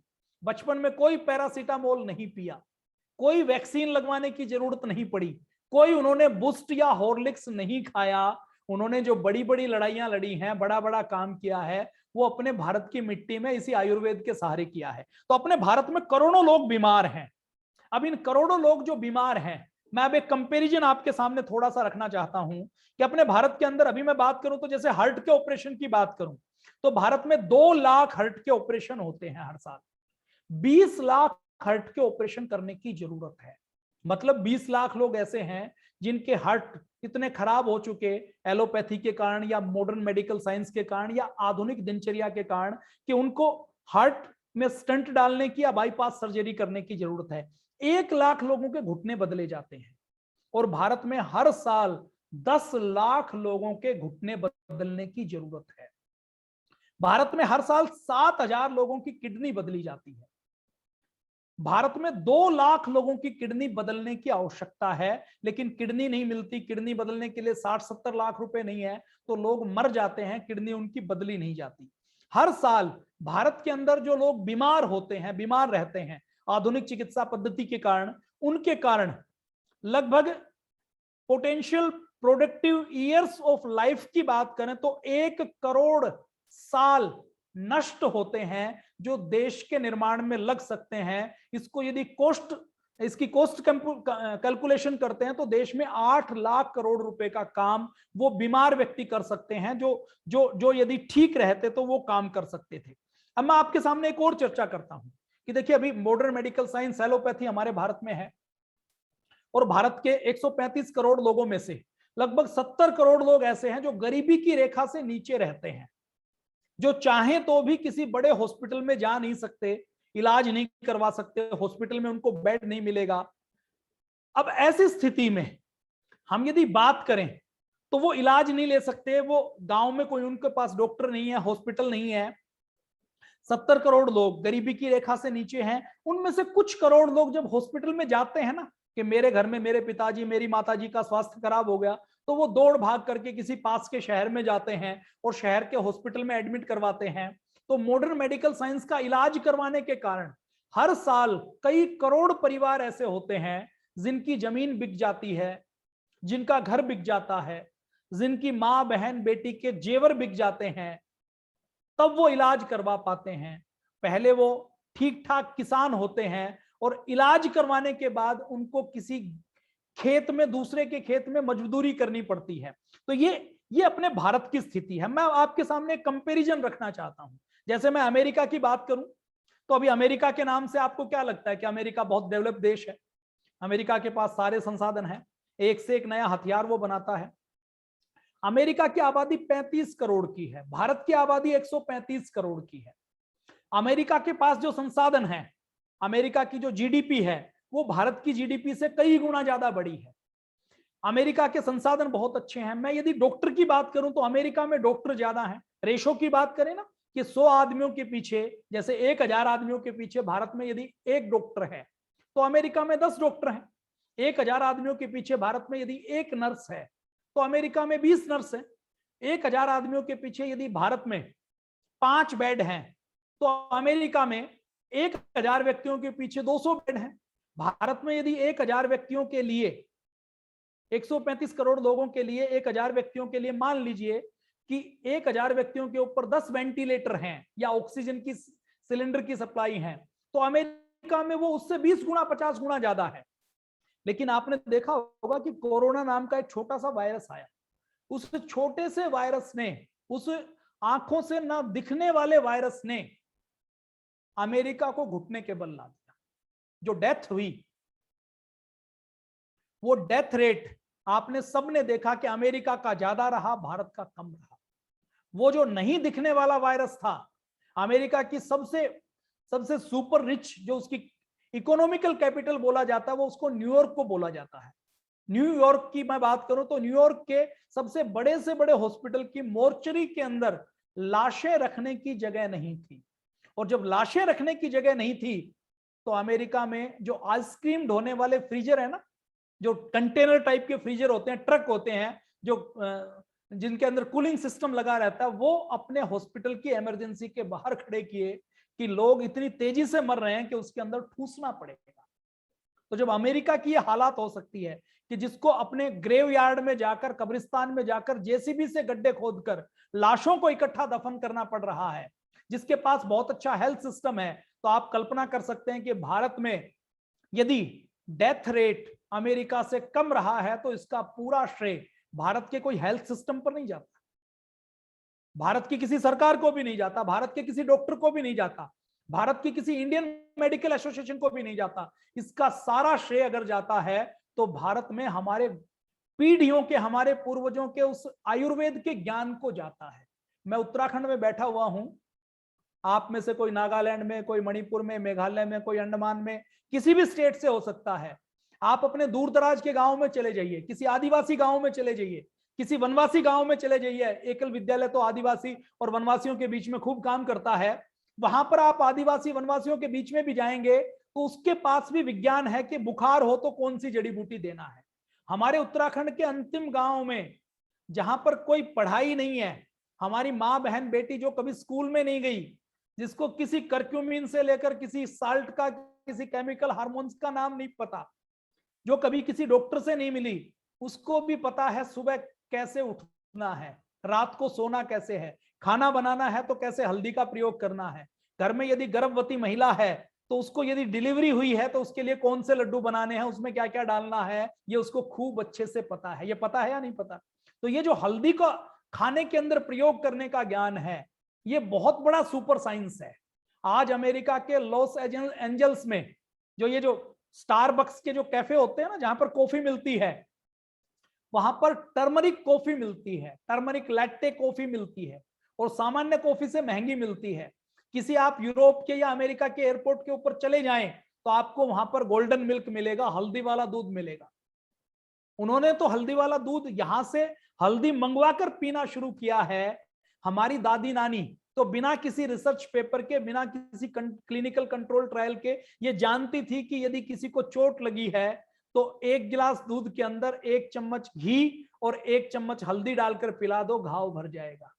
हमें पता था कि कोई फोड़ा हुआ है, कोई घाव लगा है, तो कैसे उसको ठीक करना है, कौन सी वनस्पति का पत्ता लाना है और उसको बांधना है ताकि फोड़ा पक जाए, नीम की पत्तियों का कैसे प्रयोग करना है, जब चेचक निकलती है तो कैसे नीम की पत्तियों का प्रयोग करता है। तो ये जो ज्ञान विज्ञान है, ये जन जन तक पहुंचाने का काम हमारे पूर्वजों ने किया है, और ये आयुर्वेद का सुपर साइंस है। इसने भारत में कोरोना का डेथ रेशो अमेरिका से कम रखा है। आप अनुलोम विलोम कर सकते हैं, सुनते भी रहिए, अनुलोम विलोम भी कर सकते हैं, आंखें बंद करके भी सुन सकते हैं। अनुलोम विलोम का लाभ ले लीजिए, सुपर साइंस है ये जो अनुलोम विलोम है ना, ये भी सामान्य नहीं है। तो ये अब अमेरिका की मैं बात करता हूं तो उस अमेरिका की स्थिति क्या है? अमेरिका में डॉक्टर ज्यादा है, हॉस्पिटल ज्यादा है, बेड ज्यादा है, नर्स ज्यादा है, वेंटिलेटर ज्यादा है, ऑक्सीजन ज्यादा है। जितनी दवा बनाने वाली कंपनी है ना, तो जो टॉप 10 दवा बनाने वाली कंपनी है उसमें 5 अमेरिकी हैं और 5 यूरोप की हैं। तो दवा बनाने वाली कंपनी भी ज्यादा है। अमेरिका में जो अच्छी दवाएं मिलती है ना, भारत में उन दवाओं के जो लोअर वर्जन है, जो घटिया क्वालिटी की दवाएं हैं, वो भारत में मिलती है। तो अमेरिका में दवाएं अच्छी मिलती है। अमेरिका के अंदर जो लिटरेसी रेट है, साक्षरता है, वो अच्छी है। भारत के अंदर तो एकल विद्यालय को काम करना पड़ता है, केवल सरकार नहीं कर पाती। तो अमेरिका के अंदर जो शिक्षा का विषय है, शिक्षा का सब्जेक्ट है, वो स्टेट का सब्जेक्ट है। स्टेट सबको शिक्षा देती है, जो प्राइमरी एजुकेशन है वो स्टेट देती है, यूनिवर्सिटी की शिक्षा व्यक्ति अपनी मेहनत करके लेता है। तो लोग पढ़े लिखे ज्यादा है, साफ सफाई ज्यादा है, पानी साफ मिलता है, हवा भी भारत के मुकाबले साफ है। अमेरिका कोई भी अपने यहाँ स्टील का कारखाना नहीं लगाता, कोई चमड़े का कारखाना नहीं लगाता, मतलब गंदगी करने वाली या पोल्यूशन करने वाली सारी चीजें अमेरिका के बाहर है। अमेरिका केवल हथियार बनाता है, दवा बनाता है, सर्विस सेक्टर प्रोवाइड करता है, पेटेंट रॉयल्टी का लाभ से पूरी दुनिया का धन खींचता है, अपने यहाँ गंदगी नहीं करता, तो साफ सफाई ज्यादा है। लेकिन उन सब के बावजूद अमेरिका में डेथ ज्यादा रही। अब मैं आपके सामने एक आंकड़ा और रखना चाहता हूं। भारत के अंदर जो अभी हेल्थ का बजट है ना, इस साल की मैं बात करूं 2021-22 की, तो 21-22 का भारत के 135 करोड़ लोगों का हेल्थ का बजट 68,000 करोड़ का बनाया था। 70,000 करोड़ का आप मान लीजिए मोटा मोटी, तो 70,000 करोड़ का 135 करोड़ लोगों के लिए हेल्थ का बजट था। मैं यदि अमेरिका की बात करूं तो अमेरिका में यही हेल्थ का बजट 88 लाख करोड़ रुपए का है। भारत का बजट लगभग 31 लाख करोड़ है। तो भारत का जो टोटल बजट है उसका 3 गुना अकेला अमेरिका में हेल्थ का बजट है। इसका मतलब क्या है कि भारत में एक व्यक्ति के ऊपर मान लीजिए 1 रुपया खर्च किया जाता है हेल्थ के ऊपर, तो अमेरिका में लगभग 700 रुपए खर्च किए जाते हैं। कई सौ गुना ज्यादा अमेरिका में खर्च किए जाते हैं। इंफ्रास्ट्रक्चर के ऊपर खर्च किया जाता है, वो अलग है। इन सब के बावजूद क्या अमेरिका में बीमारियां खत्म हुई? क्या अमेरिका के लोगों को डायबिटीज नहीं होती? क्या अमेरिका के लोगों को बीपी नहीं होता? क्या अमेरिका के लोगों का हार्ट फेल नहीं होता? क्या अमेरिका के लोगों को थायराइड नहीं होता? क्या अमेरिका के लोगों को अनिद्रा का रोग नहीं होता, डिप्रेशन नहीं होता? क्या अमेरिका के लोगों को साइनस नहीं होता, माइग्रेन पेन नहीं होता, या कैंसर नहीं होता? ये सारी बीमारियों की हम बात करें तो अमेरिका के लोगों को भी खूब हो रही है। तो इसका मतलब क्या है कि अमेरिका भी 88 लाख करोड़ रुपए, मतलब भारत का जो बजट है, अगर अमेरिका की आबादी 35 करोड़ है, 35 करोड़ पर 88 लाख रुपए खर्च, 88 लाख करोड़ रुपए खर्च हो रहे हैं। भारत में 135 करोड़ लोगों के ऊपर केवल 70,000 करोड़ रुपए खर्च होते हैं। अब मान लीजिए, आपने इतिहास में एक चीज देखी होगी कि भारत में एक पारस पत्थर की कहानी आती है कि एक ऐसा पारस पत्थर होता था जो किसी को भी छू ले तो सोना कर दे। तो अपने भारत के अंदर 90 लाख करोड़, 88 8 चौके 32, 300 लाख करोड़ रुपए अमेरिका की तरह यदि हम अपने लोगों को स्वास्थ्य सुविधाएं दें तो 300 लाख करोड़ रुपए की जरूरत है। वो तो भारत में कभी हो नहीं सकते, अभी नहीं हो सकते, लेकिन मान लीजिए, एक बार सपोज कीजिए कि हमें कोई पारस पत्थर मिल जाता है, पारस पत्थर, और हम भारत के अंदर जितने भी लोहे की चीजें देखें उनको छुआते चले और वो सोना हो जाए, भारत के पास कोई बजट की कमी ना रहे। कई बार आपने नेताओं को देखा होगा ना, तो नेता क्या अनाउंसमेंट करते हैं, वो कहते हैं कि देखो, अब बिहार की बात करें जैसे, या झारखंड की बात करें, या उत्तर प्रदेश की बात करें, या उत्तराखंड की बात करें, तो सारी पार्टियां क्या कहते हैं कि सारी पार्टियां कहेंगी कि जी हम अगर आपकी स्टेट में इलेक्शन लड़ रहे हैं तो हम यहां पर एम्स जैसा हॉस्पिटल बनाएंगे। कहते हैं कि नहीं कहते, वादा करते हैं ना। फिर जो एमपी आता है, मेंबर ऑफ पार्लियामेंट, वो कहता है कि मैं अगर एमपी बन गया तो आपके जिले में एम्स जैसा हॉस्पिटल बनाऊंगा। फिर एमएलए आता है, वो कहता है कि मैं अपने विधानसभा के क्षेत्र में एम्स जैसा हॉस्पिटल बनाऊंगा। एम्स जैसा हॉस्पिटल तो पूरे देश में एक भी नहीं बन पाया। 10-12 एम्स के नाम से ढांचे खड़े करने की कोशिश की, लेकिन एम्स एक भी नहीं बन पाया। मान लीजिए हमारे पास पारस पत्थर आ गया और हमने एम्स जैसे हॉस्पिटल बना दिए, हर जिले में बना दिए, और कल्पना करते हैं, थोड़ी अच्छी कल्पना करते हैं। अच्छी कल्पना करने में तो कोई दिक्कत नहीं है, सोचने के पैसे नहीं लगते। अभी हम ख्याली पुलाव में हॉस्पिटल बना रहे हैं। हमने देश के 6,38,365 गांवों में हॉस्पिटल बना दिए, एम्स जैसे हॉस्पिटल बना दिए, जिसके अंदर हार्ट का ट्रांसप्लांट भी हो सकता है, किडनी भी बदली जा सकती है। लेकिन इतना होने के बाद भी क्या भारत स्वस्थ हो जाएगा? अगर भारत स्वस्थ हो सकता तो भारत से कई हजार गुना ज्यादा खर्च करने वाला अमेरिका स्वस्थ हो गया होता अगर एलोपैथी से स्वस्थ हो जाता। हमने हर जिले में एम्स बनाए तो आगे क्या होगा? ज्यादा लोग ज्यादा बीमार होंगे, ज्यादा दवाई खाएंगे, बीपी की दवाई ज्यादा खाई जाएगी, डायबिटीज की दवाई ज्यादा खाई जाएगी, ज्यादा स्टंट डाले जाएंगे, ज्यादा किडनी बदली जाएंगी, ज्यादा लीवर के ऑपरेशन होंगे, ज्यादा हार्ट के ऑपरेशन होंगे। एम्स जैसा हॉस्पिटल हर जिले में हम बना दें, खूब पैसा खर्च कर दें, तो भी स्वास्थ्य एलोपैथी से मिलेगा, इसकी कोई गारंटी नहीं है। आपको लगता है कोई गारंटी है? हाथ हिलाकर आप हाँ ना कर सकते हैं, ताकि मुझे पता लगे कि मेरी आवाज आप तक पहुंच रही है गारंटी? लगती है आपको कोई गारंटी? तो ये जो मॉडर्न मेडिकल साइंस है, ये जो एलोपैथी है, इसमें स्वास्थ्य नाम की कोई चीज नहीं है। जितनी ये फार्मा कंपनियां हैं, ये हेल्थ कंपनी नहीं है, ये फार्मा कंपनियां हैं। और फार्मा कंपनी का काम स्वास्थ्य देना नहीं है, फार्मा कंपनी का काम दवा बेचना है। अब व्यक्ति स्वस्थ हो गया तो वो दवा नहीं खरीदेगा, तो फार्मा कंपनी का एलोपैथी का उद्देश्य क्या है? आपको बीमार रखना, क्योंकि इनका एक ही सिद्धांत है, मुनाफे का सिद्धांत। हर साल फार्मा कंपनी जो अपने टारगेट लेते हैं, अपने बोर्ड रूम में मीटिंग करते हैं, जैसे डायबिटीज की दवा बनाने वाली मान लीजिए एक कंपनी है XYZ, Cipla, Ranbaxy, Johnson and Johnson, Pfizer, Merck, AbbVie, कोई भी कंपनी हो सकती है। अब वो कंपनी क्या टारगेट लेती है? वो कभी टारगेट लेती है कि आज 7 करोड़ भारत में डायबिटीज के रोगी हैं तो हमें 5 करोड़ करने हैं या 2 करोड़ करने हैं। हमारी दवा अभी 7 करोड़ लोग खा रहे हैं तो आगे 5 करोड़ खाएं या 4 करोड़ खाएं, वो ऐसे टारगेट लेती है क्या? वो टारगेट क्या लेते हैं कि इस साल यदि 7 करोड़ लोगों को हमने दवा खिलाई तो अगले साल हम 10 करोड़ लोगों को दवा कैसे खिलाएं, इसके टारगेट लेते हैं। उनको परमानेंट ग्राहक चाहिए, उनको स्वस्थ व्यक्ति नहीं चाहिए। ये जितना हेल्थ सिस्टम है ये बहुत करप्ट सिस्टम है। कितना करप्ट है आप अंदाजा लगा लीजिए। मैं अभी अपने गांव में गया, तो अपने गांव में गया तो ये एक बार चार्जिंग लगा दीजिए अभी। हाँ हो गया, ठीक है।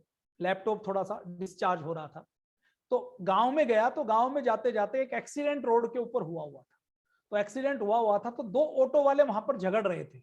तो दोनों ऑटो वाले इस बात के लिए झगड़ रहे थे कि ये जो एक्सीडेंट हुआ है, ये जो व्यक्ति घायल है ना, जिसको हॉस्पिटल ले जाने की जरूरत है, इसको मैं लेकर जाऊंगा।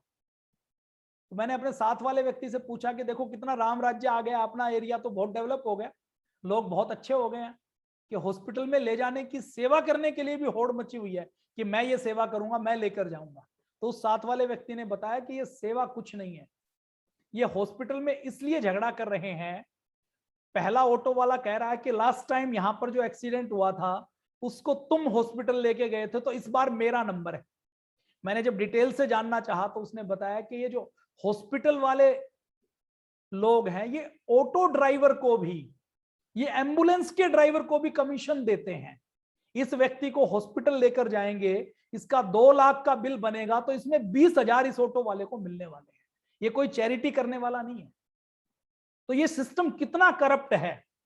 आपने सुना है ना कि कुछ ऐसे मजबूरी के कारण कुछ ऐसे जो इलाके होते हैं ना जहां पर वेश्यावृत्ति की जाती है, तो वहां पर कुछ दलाल घूमते हैं जो कमीशन लेकर ग्राहक को वेश्याओं से मिलवाने का काम करते हैं। उनके भी कुछ नियम और सिद्धांत हो सकते हैं, उनकी कुछ नैतिकता हो सकती है, उनकी कोई मजबूरी हो सकती है, लेकिन ये जो एलोपैथी का हेल्थ सिस्टम है इसके अंदर नैतिकता नाम की कोई चीज नहीं है।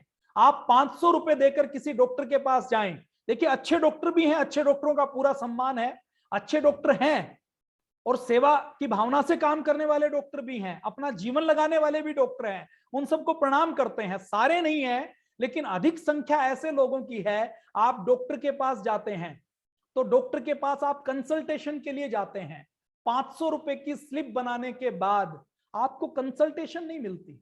डॉक्टर आपसे ही पूछता है कि क्या दिक्कत है, फिर आपकी कोई दिक्कत है तो उसके लिए आपको फिर वो टेस्ट लिखता है कि आपको ये दिक्कत है तो आप ये एक्सरे करवा लीजिए, कंप्लीट ब्लड टेस्ट करवा लीजिए, आप अपना HB-LDL करवा लीजिए, आप अपना KFT करवा लीजिए, LFT करवा लीजिए, और कमर में दर्द है तो MRI करवा लीजिए, CT स्कैन करवा लीजिए, आप ये स्कैन करवा लीजिए, वो स्कैन करवा लीजिए। 4 से 5,000 रुपए के टेस्ट लिखता है। 500 रुपए आपने दिए, उसके बाद जो टेस्ट लिखे उसके लिए वो बताता है कि आपको इस लैब में जाना है, इस फला लैब में जाना है। अब आप कहें कि उसी लैब में क्यों जाना है, क्योंकि वो लैब वाला 40% कमीशन उस डॉक्टर को देने वाला है। आप कहीं दूसरी जगह से आपने रिपोर्ट करवा ली तो वो कहेगा कि ये रिपोर्ट तो पता नहीं कैसी है, वैलिड है या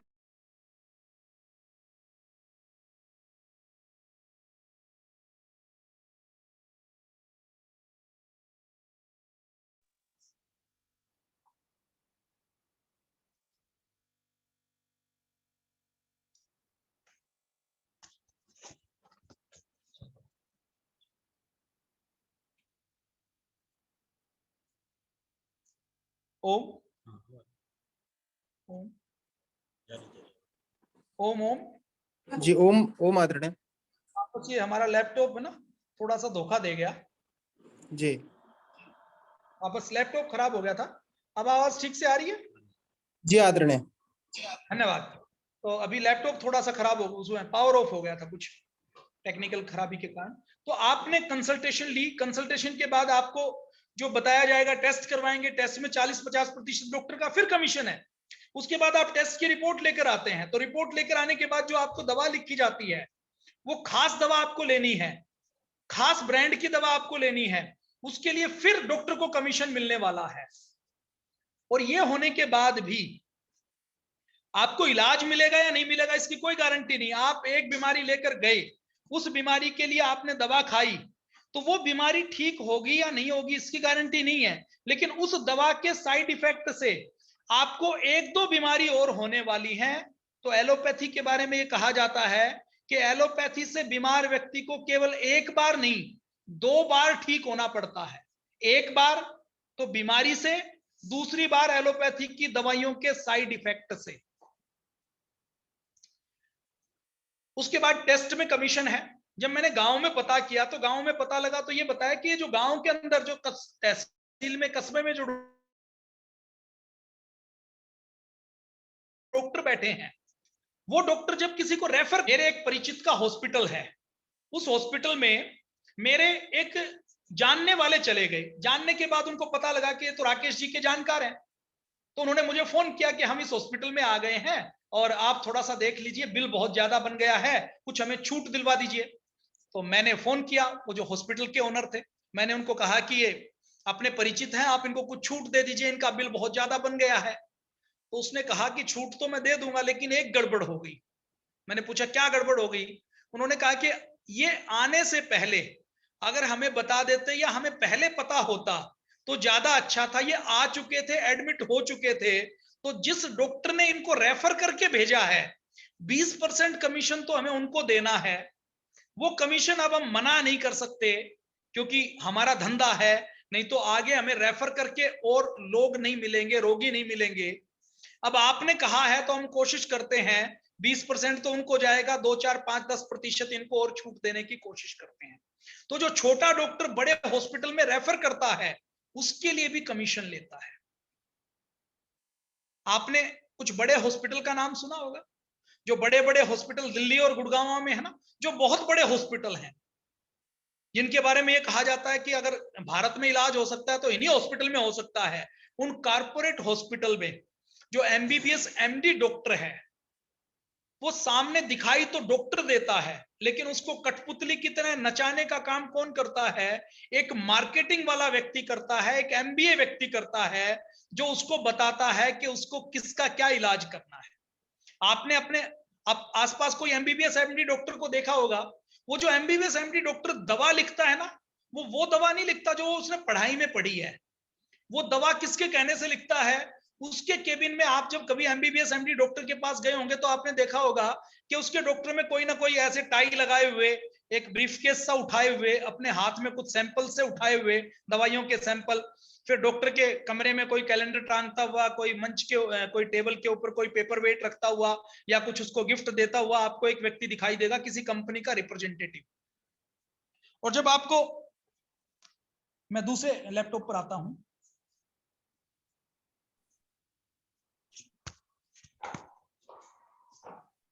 तो वो जो कंपनी का रिप्रेजेंटेटिव आपको एमआर दिखाई देगा, वो जो 12वीं फेल व्यक्ति है या 12वीं पास व्यक्ति है, वो उस एमबीबीएस एमडी डॉक्टर को बताता है कि तुझे कौन सी दवाई लिखना है। अब बताइए, अगर 12वीं पास व्यक्ति को यह बताना है कि दवा डॉक्टर कौन लिखेगा, एमबीबीएस एमडी, तो ये एमबीबीएस एमडी करने की जरूरत है क्या? तो ये सारा सिस्टम, ये जो कंपनियां हैं, ये हेल्थ कंपनियां नहीं है, ये दवा कंपनी है। इनको मरीज चाहिए, इनको ग्राहक चाहिए, ताकि इनकी सेल बढ़ती रहे, ताकि इनका मुनाफा बढ़ता रहा। अब आप सोचेंगे कि भारत के अंदर तो देखिए स्वास्थ्य विभाग है, भारत के अंदर, फिर पूरी दुनिया में WHO है, पूरी दुनिया में WHO है, इंडियन मेडिकल एसोसिएशन है, ऐसे ही वर्ल्ड डायबिटिक एसोसिएशन बनी हुई है, हाइपरटेंशन की, ब्लड प्रेशर की अलग एसोसिएशन बनी हुई है, कैंसर की अलग एसोसिएशन बनी हुई है, जिसके अंदर पूरी दुनिया के जाने माने डॉक्टर होते हैं। अब आपके मन में होगा कि ये जो दवाई बनाते हैं तो कोई बहुत सोच समझ कर बनाते होंगे।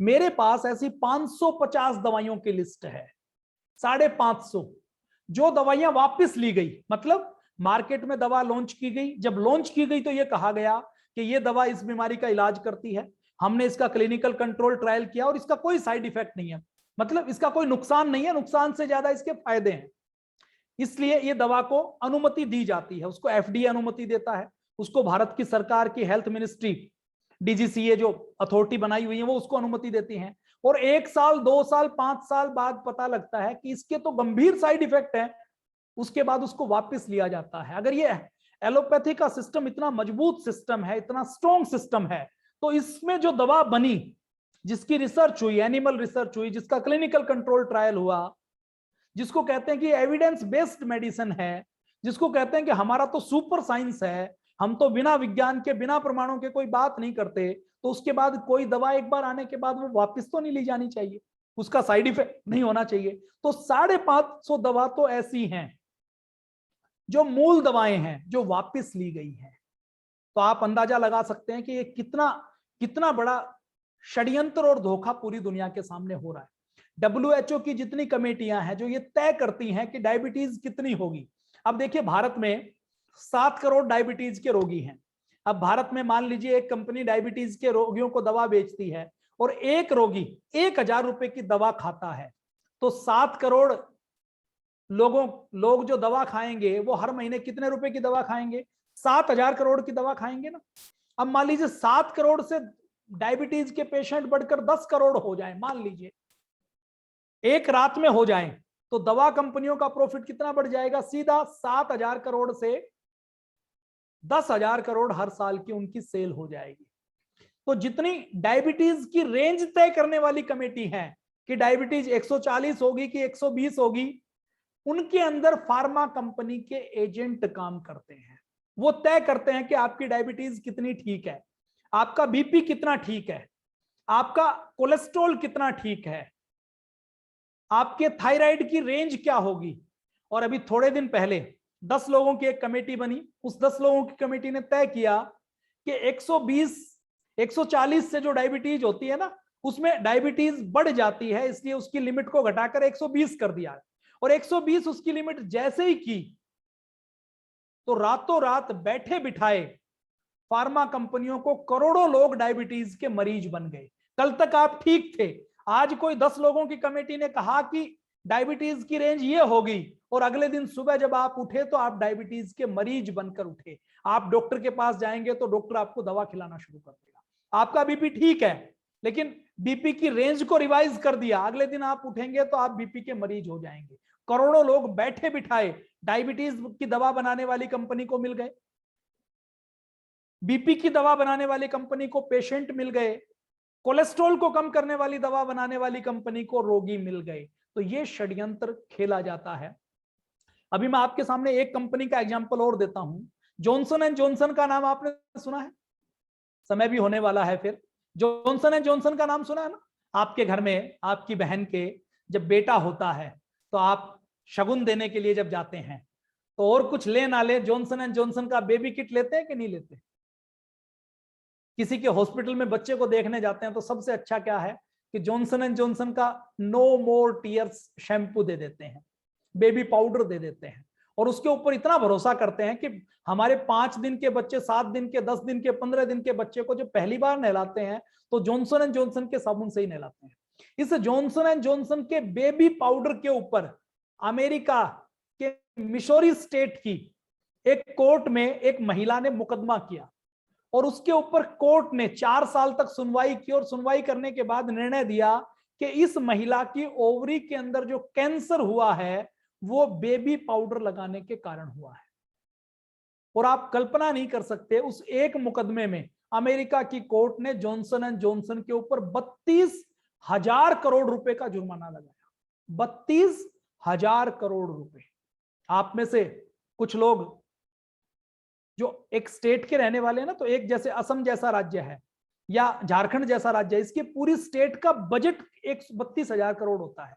आज ये जॉनसन एंड जॉनसन का बेबी पाउडर आप कनाडा में नहीं खरीद सकते, यूएसए में नहीं खरीद सकते, यूरोप के देशों में आपको ये मिलेगा नहीं, क्योंकि उस कंपनी ने वहां से वो बेबी पाउडर हटा लिया है। लेकिन आपके भारत में आप अपने 10 दिन के बच्चे को भी जॉनसन एंड जॉनसन का बेबी पाउडर लगाते हैं। जॉनसन एंड जॉनसन के ऊपर कई लाख करोड़ रुपए के जुर्माने हो चुके हैं। भारत के अंदर जॉनसन एंड जॉनसन नाम की कंपनी ने 2008-9 में कुल्ले, हिप रिप्लेसमेंट होता है ना, कुल्ले की हड्डी में जो बाल एंड सॉकेट ज्वाइंट होता है, वैसा हुक रिप्लेसमेंट, जो हिप्स रिप्लेसमेंट के लिए उन्होंने वो टाइटेनियम से बने हुए, कुछ किसी मेटल से बने हुए हिप्स इम्प्लांट उन्होंने उपलब्ध करवाए। तो वो इम्प्लांट जिन 10,000 रोगियों को लगाए गए, आप देखिए कितना बड़ा षड्यंत्र है। उन 10,000 लोगों को जब वो लगाए गए तो उनके हिप्स के अंदर से टॉक्सिक मटेरियल रिलीज होना शुरू हो गया, और उनके हिप्स में जो हिप्स ठीक थे वो खराब होना शुरू हो गए, और उन रोगियों में से बहुत से रोगी तो दर्द के कारण मर गए, और बहुत से रोगियों के दोबारा 8 इंच का 9 इंच का चीरा लगाकर उनके हिप्स को निकालकर पुराने वाले को नया लगाया गया। हजारों रोगी लगातार कई साल तक बेड के ऊपर पड़े रहे। तो आप कल्पना कर सकते हैं कि अपने घर में कोई बुजुर्ग है जिसका कूल्हा आपने महंगी से महंगी कंपनी का ये सोचकर बदलवाया कि मैं ये 3 लाख रुपए का हिप्स इम्प्लांट खरीद रहा हूं, ये सबसे अच्छा होगा, और उसी हिप इम्प्लांट के कारण उसको कैंसर हो जाए, उसके शरीर के अंदर जहर की मात्रा बढ़ जाए, वो टॉक्सिक हो जाए और उसको दोबारा काटना पड़े, तो कितना बड़ा पेन है। भारत के अंदर जॉनसन एंड जॉनसन ने ऐसे हिप्स बेचे, ऐसे आर्टिफिशियल कूल्हे बेचे, मेटेलिक हिप्स बेचे, और बेचने के बाद कोर्ट में मैटर गया तो कोर्ट में 10 साल तक कोई कार्रवाई नहीं हुई। तो ये जो जॉनसन एंड जॉनसन जैसी कंपनियां हैं, ये जो फार्मा कंपनियां हैं, ये कितनी बड़ी हैं इसका अंदाजा लगा लीजिए कि जॉनसन एंड जॉनसन कंपनी पूरी दुनिया में एक साल में 5 लाख करोड़ रुपए की सेल करती है और हर साल 1 लाख करोड़ रुपए का मुनाफा कमाती है। अपने भारत की सरकार का पूरा हेल्थ बजट 70,000 करोड़ का है, 1 लाख करोड़ का अकेला उसका मुनाफा है। जॉनसन एंड जॉनसन यदि चाहे तो 20, 30, 50 करोड़ रुपए देकर किसी भी देश के हेल्थ मिनिस्टर को खरीद सकती है। हेल्थ मिनिस्टर कानून वो बनाएगा जो जॉनसन एंड जॉनसन चाहेगी। और ये जॉनसन एंड जॉनसन एक कंपनी नहीं है, ऐसी 10 तो ऐसी कंपनियां हैं जिनकी सेल 5 लाख करोड़ रुपए से ज्यादा हर साल की है, जो 1 लाख करोड़ से ज्यादा प्रॉफिट कमाती हैं। 1 लाख करोड़, 1 लाख करोड़ का मतलब क्या है कि भारत के 1 लाख गांवों को 1-1 करोड़ रुपए मिल सकते हैं। इतनी बड़ी ये कंपनियां हैं और ये कंपनियां इतनी प्रभावशाली हैं कि बहुत से छोटे देशों को तो ये पूरे के पूरे देश को खरीद सकती हैं और बड़े से बड़े देश की सरकार के मिनिस्टर को, ऑफिसर्स को, अधिकारियों को, पूरे के पूरे विभाग को खरीद कर वो कानून बना सकती हैं जो वो चाहती हैं। तो आप अंदाजा लगा सकते हैं कि हमें हेल्थ, हमें स्वास्थ्य एलोपैथी के रास्ते पर नहीं मिल सकता। ये एलोपैथी का विज्ञान केवल दवा बेचने का विज्ञान है, केवल व्यापार का विज्ञान है, व्यापार का कारोबार है। इसमें कहीं भी दूर दूर तक आदमी का हित हो, आदमी स्वस्थ बने, आदमी की बीमारी दूर हो, ये कहीं कोई थॉट प्रोसेस नहीं है। इसमें एक ही थॉट प्रोसेस है कि आदमी लगातार बीमार रहे। एक बीमारी है तो उसको कई बीमारी हो, वो एक दवा खाता है तो वो 4 दवाएं खाए और वो दवा लगातार खाता रहे ताकि उनको परमानेंट ग्राहक मिल जाए। अभी आप कहेंगे जी आयुर्वेद इतना अच्छा है तो आयुर्वेद का प्रचार क्यों नहीं हो रहा? आयुर्वेद का प्रचार पूरी दुनिया में हो रहा है और मैं आपके सामने बहुत दावे के साथ कहता हूं कि आने वाले 20, 30, 50 सालों में पूरी दुनिया की कोई चिकित्सा पद्धति होगी तो वो केवल आयुर्वेद होगी। आयुर्वेद के ऊपर कोई नई रिसर्च करने की आवश्यकता नहीं है। आयुर्वेद में सारी रिसर्च पहले से है। आपको अगर किस रोग में कितनी बीमारी देनी, कितनी क्वांटिटी देनी है, इसको दोबारा से कसौटी पर कसना हो तो कसा जा सकता है। एनिमल ट्रायल किए जा सकते हैं, ह्यूमन ट्रायल किए जा सकते हैं, लेकिन आयुर्वेद में नई रिसर्च की कोई आवश्यकता नहीं है। रिसर्च हो रखी है, उसको किसी को डाउट है तो उसको कसौटी पर कस सकता है और कसौटी के ऊपर 100% ये प्रमाणिक निकलने वाली है। अभी देखिए जितनी दवा बनाती है ना ये कंपनियां क्लिनिकल कंट्रोल ट्रायल करती हैं। ये जो क्लिनिकल कंट्रोल ट्रायल करती हैं तो ये क्लिनिकल कंट्रोल ट्रायल करते हुए, क्लिनिकल कंट्रोल ट्रायल करती हैं वो हेल्थ देने के लिए नहीं करती। इनका क्लिनिकल कंट्रोल ट्रायल करने का एक ही उद्देश्य होता है कि क्लिनिकल कंट्रोल ट्रायल करके कोई दवा बनाएं, बीमारी दूर करें। ये नहीं ट्रायल होता। ट्रायल क्या होता है कि हम कोई दवा खोजें, कोई ऐसी दवा की रिसर्च करें, खोजें जिसको पैक करके बेचा जा सके। अब आप कहेंगे कि जो क्लिनिकल कंट्रोल ट्रायल है इसमें कितना खर्चा आता है, तो एक क्लिनिकल कंट्रोल ट्रायल करने में दवा कंपनियां ये कहती हैं कि 700 से लेकर 7,000 करोड़ रुपए का खर्च आता है। अब मैं आपसे पूछता हूं कि कोई मल्टीनेशनल कंपनी या कोई भी कंपनी क्या नीम के ऊपर क्लिनिकल कंट्रोल ट्रायल करेगी? नीम से मलेरिया ठीक हो सकता है, इसका क्लिनिकल कंट्रोल ट्रायल मान लीजिए किसी कंपनी ने कर भी लिया, तो नीम तो हमारे आंगन में है, उससे कोई दवा तो बनने वाली है नहीं। रिसर्च तो ये हो सकती है कि नीम की पत्तियां कितने ग्राम लें, कितनी मात्रा में लें, कितने दिन लें और कितने दिन लेने से मलेरिया ठीक हो जाएगा। तो आयुर्वेद का क्लिनिकल कंट्रोल ट्रायल करने से दवा नहीं बन सकती, इसके लिए आयुर्वेद के ऊपर कोई मल्टीनेशनल कंपनी कभी कोई क्लिनिकल कंट्रोल ट्रायल नहीं करेगी। हल्दी के ऊपर क्लिनिकल कंट्रोल ट्रायल क्यों नहीं हो सकता? क्यों? क्योंकि हल्दी तो घर घर में है। हल्दी के ऊपर क्लिनिकल कंट्रोल ट्रायल करेगी कोई कंपनी तो भी हल्दी को बेच नहीं सकती। हल्दी को बेचेगी तो हल्दी आप घर में उगा लेंगे, आपके पड़ोस में आपको हल्दी किसान से मिल जाएगी। तो इन चीजों के ऊपर कोई व्यापारी कंपनी क्लिनिकल कंट्रोल ट्रायल करने वाली नहीं है। ये आपको और हमें मिलकर करना पड़ेगा। ये आयुर्वेद और ये योग एक सुपर साइंस है। अभी आपने, बस लास्ट बात कहता हूं उसके बाद बात खत्म करता हूं, एंटीबायोटिक का नाम सुना होगा। अभी कोरोना आया तो कोरोना का ट्रीटमेंट पहले किससे किया? हाइड्रोक्सीक्लोरोक्वीन से किया। ट्रंप ने खुद खाई, वो कहता है व्हाइट हाउस में मैंने हाइड्रोक्सीक्लोरोक्विन खानी शुरू कर दी और उठाकर उन्होंने मोदी जी को फोन किया कि आपके यहाँ जितना हाइड्रोक्सीक्लोरोक्विन बन रहा है वो सब अमेरिका को चाहिए, नहीं तो हम आपके ऊपर पाबंदी लगा देंगे। किया या नहीं किया? हाइड्रोक्सीक्लोरोक्विन ट्रंप ने भी खाई, सबको खिलाई, अमेरिका के लोगों ने भी खाई, और 2 महीने बाद पता लगा, बोले जी इसका कोई फायदा नहीं है, ये जो दवा है ये तो दूसरी बीमारी की दवा है। उसके बाद नई एक दवा आई, लोगों ने कहा कि ये जो टेमी फ्लू है या फेबी फ्लू दवा है जो स्वाइन फ्लू के लिए बनाई गई थी, इसको खा लें तो ये कोरोना दूर हो जाएगा। अब वो स्वाइन फ्लू 2008-9 में जब आया था तो उस टेमी फ्लू फेबी फ्लू बनाने वाली कंपनी के गोडाउन में दवा थी, उसने कुछ मीडिया हाउस को, कुछ वैज्ञानिकों को अपने पेरोल पर दिया, कुछ 100 करोड़ रुपए खर्च किए और ये कह दिया कि ये भी फायदा कर सकती है। उसके गोदाम खाली हो गए और बिकने के बाद फिर लोगों को पता लगा कि टेमी फ्लू फेबी फ्लू ये भी फ्रॉड थी, ये कोरोना में काम नहीं करती। उसके बाद लोग रेमडेसिविर के पीछे भागे कि रेमडेसिविर लगवा लेंगे तो कोरोना से बच जाएंगे। एक 500 रुपए का इंजेक्शन 5-5 लाख रुपए में बिका, नकली भी बिके। तो बाद में पता लगा कि रेमडेसिविर भी कुछ काम नहीं करता। इवरमेक्टिन नाम की एक दवा थी, उन्होंने कहा कि ये दवा खा लेंगे तो कोरोना ठीक हो जाएगा। बाद में पता लगा, WHO ने कहा कि ये भी कोई खास काम नहीं करती इसमें। फिर लोगों ने कहा कि प्लाज्मा थेरेपी ले लो तो ये काम करेगी, कोरोना का पेशेंट बच जाएगा। दिल्ली में मेरे कई जानकार हैं जिन्होंने 70-70 लाख रुपए देकर कोरोना के मरीज का प्लाज्मा लिया, 6 महीने बाद पता लगा कि प्लाज्मा थेरेपी भी काम नहीं करती। तो ये साइंस है या ये ढोंग आडंबर पाखंड है? अब ये बताइए कि अपने यहाँ जो ओझा होते थे ना, झाड़ फूक करने वाले, अब झाड़ फूक करने वालों के अंदर भी कोई ना कोई विज्ञान हो सकता है। ये जो एलोपैथी है ना, इसके अंदर तो विज्ञान नाम की चीज ही नहीं है। अगर ये विज्ञान होता तो कोरोना के उपचार के लिए इतने हिट एंड ट्रायल किए जाते। और अगर वो जब किसी दवा को रिकमेंड करते हैं तो वो कहते हैं ये काम करेगी, और 6 महीने बाद खुद ही कहते हैं कि ये कोई काम नहीं करती। पहले कहा कि जिंक खाओ, लोगों ने जिंक खाया तो बताया कि तो कोरोना के साथ ब्लैक फंगस आ गई, व्हाइट फंगस आ गई, येलो फंगस आ गई, ये जिंक मत खाओ, ये जिंक तो उस फंगस को बुस्ट करने का काम करती है। फिर उन्होंने कहा कि एंटीबायोटिक खा लो, लोगों ने एजिथ्रोमाइसिन से लेकर सब कुछ खाया। फिर बाद में कहा कि ये जो एजिथ्रोमाइसिन है ये तो एंटीबायोटिक है और कोरोना तो वायरस है। ये तो पहले दिन से पता था। तो सारी थ्योरी फेल हो रही है। फिर लोग वैक्सीन आई तो लोगों ने कहा कि वैक्सीन लगवा लो तो कोरोना ठीक हो जाएगा। लोगों ने वैक्सीन लगवाई तो हॉस्पिटल में जिन्होंने वैक्सीन लगवाई उन डॉक्टरों को कोरोना हो गया।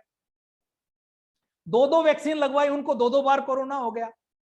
अब उसके बाद रिसर्च आती है कि 2 वैक्सीन के बाद भी कोरोना से बचाव की कोई गारंटी नहीं है। तो फिर उन्होंने कहा कि बूस्टर डोज लगवा लो।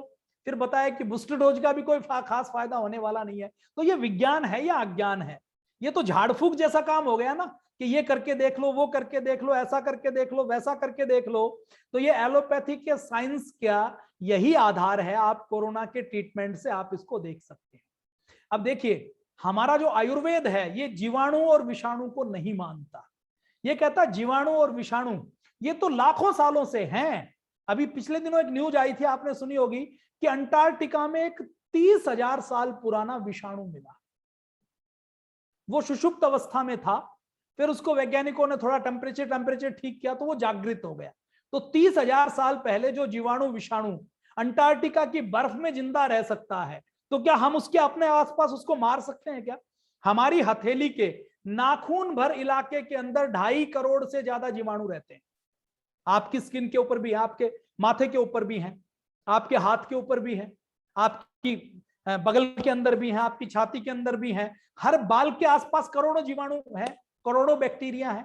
तो हम आयुर्वेद जीवाणु विषाणु को नहीं मानता। वो कहता है ये थ्योरी ही नहीं है, ये जीवाणु विषाणु तो लाखों सालों से हैं, ये हमारे आसपास पहले भी रहते थे। आदमी जब धरती के ऊपर आया उससे पहले जीवाणु आए थे, और आदमी धरती से चला जाएगा, गायब भी हो जाएगा, तो ये जीवाणु और विषाणु कहीं जाने वाले नहीं है। तो आयुर्वेद क्या कहता है कि इम्यूनिटी को ठीक रखो ताकि जीवाणु और विषाणु पनप नहीं पाए। तो अभी सारे वैज्ञानिक क्या कहते हैं कि इम्यूनिटी बढ़ाओ, इम्यूनिटी बढ़ाओ। अब इम्यूनिटी कोई एक चीज नहीं है कि आपने एक टेबलेट खा ली तो इम्यूनिटी आ गई, आपने विटामिन डी ले लिया तो इम्यूनिटी आ गई, आपने कैल्शियम खा लिया तो इम्यूनिटी आ गई, आपने जिंक खा लिया तो इम्यूनिटी आ गई, आपने स्पाइरुलिना खा लिया तो इम्यूनिटी आ गई, आपने वो प्रोटीन पाउडर ले लिया तो इम्यूनिटी आ गई, आपने कुछ एक चीज खा ली, इससे इम्यूनिटी नहीं आ सकती। तो अब एलोपैथी के जो थोड़े से मॉडर्न समझदार पढ़े लिखे डॉक्टर है ना, वो कहते हैं जी इम्यूनिटी तो एक लाइफ साइकिल है, लाइफ स्टाइल है, जीवन जीने की पद्धति है। आपकी इम्यूनिटी आपके खाने पर भी निर्भर करती है, आपके विचारों पर भी निर्भर करती है, आप कितने घंटे नींद लेते हैं इसके ऊपर भी निर्भर करती है, आप खाना कैसे खाते हैं, उपवास कैसे करते हैं, आप पानी कितना पीते हैं, आप सोते कैसे हैं, आप राग द्वेष लोभ काम क्रोध मोह कैसे करते हैं, इन सब के ऊपर इम्यूनिटी डिपेंड करती है। तो मॉडर्न मेडिकल साइंस अभी जो सोच रहा है वो तो आयुर्वेद में लिखा हुआ है, आयुर्वेद में तो पहले से ही लिखा हुआ है कि स्वस्थ रहना है तो अच्छी दिनचर्या का पालन करना पड़ेगा। तो हमारा आयुर्वेद साइंस नहीं है, ये सुपर साइंस है। तो आज हमने एलोपैथी आयुर्वेद की थोड़ी सी बातचीत की। तो आयुर्वेद अद्भुत विज्ञान है, सुपर साइंस है।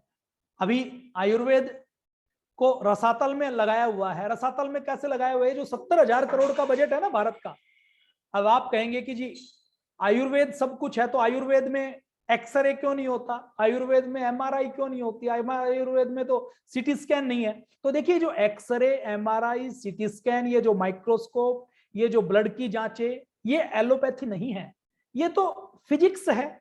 ये तो मॉडर्न मेडिकल साइंस के तकनीक का जैसे जैसे डेवलपमेंट हुआ तो ये टूल्स डेवलपमेंट हुए हैं। ये टूल तो स्कैन या एक्सरे एलोपैथी की देन नहीं है, ना ये एलोपैथी है। ये तो विज्ञान की प्रगति है, विज्ञान की एडवांसमेंट है। इसका प्रयोग हम आयुर्वेद के लिए भी कर सकते हैं। हम डायग्नोज उससे करें लेकिन ट्रीटमेंट आयुर्वेद का करें। अब का बजट है ना, इस 70,000 करोड़ के बजट में 97% खर्च, मतलब 100 रुपए अगर सरकार हेल्थ के ऊपर खर्च करती है तो 97 रुपए एलोपैथी के ऊपर खर्च होते हैं। केवल 3 रुपए आयुर्वेद, होम्योपैथी, यूनानी, सिद्धा, योग, नेचुरोपैथी के ऊपर खर्च होते हैं। तो अब आप बताइए कि आपके 2 बेटे हों, आप एक बेटे को तो 97 रुपए जेब खर्च दें, 97 गिलास दूध के पिलाएं, और एक बेटे को 1 कटोरी दूध पिलाएं, वो भी मिलावट वाला, तो वो बेटा दोनों की दौड़ में बराबरी थोड़ा ही कर पाएगा। तो आयुर्वेद के ऊपर अभी केवल 1 रुपया खर्च होता है 100 रुपए में। तो आप बताइए शोध कैसे होगा, आप बताइए रिसर्च कैसे होगी। घाव भरना है तो बेटाडीन के ऊपर तो कंपनी ने रिसर्च की हुई है, उसके मार्केटिंग के ऊपर तो पैसा खर्च होता है। हल्दी कैसे लगानी है, शहद कैसे लगाना है, के ऊपर तो 1 रुपया भी नहीं है खर्च करने के लिए। तो अपने देश में आयुर्वेद को अभी रसातल में डाला गया है और इस आयुर्वेद को पुनर्जीवित करने का काम भी पतंजलि योगपीठ द्वारा किया गया है। और आगे आने वाला समय आयुर्वेद का रहेगा। पूरा देश आयुर्वेद के सिद्धांतों पर चलेगा, पूरी दुनिया आयुर्वेद के सिद्धांतों पर चलेगी। तो आप सबने मुझे सुना, आप सबका बहुत बहुत आभार। एकल विद्यालय का मैं आभार व्यक्त करता हूं और पूज्य स्वामी पुण्यदेव जी का आभार कि आप सब ने मुझे बहुत गंभीरता से सुना। आप सबके धैर्य को प्रणाम। जय हिंद, वंदे मातरम, भारत माता की जय।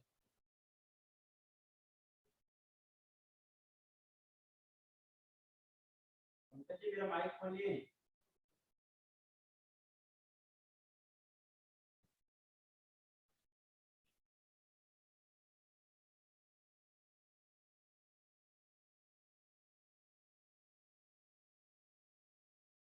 पंकज जी को माइक ऑन कीजिए मेरा, या इस पे आ जाइए आप, क्या आ जाइए, एक कुर्सी और लगा दो।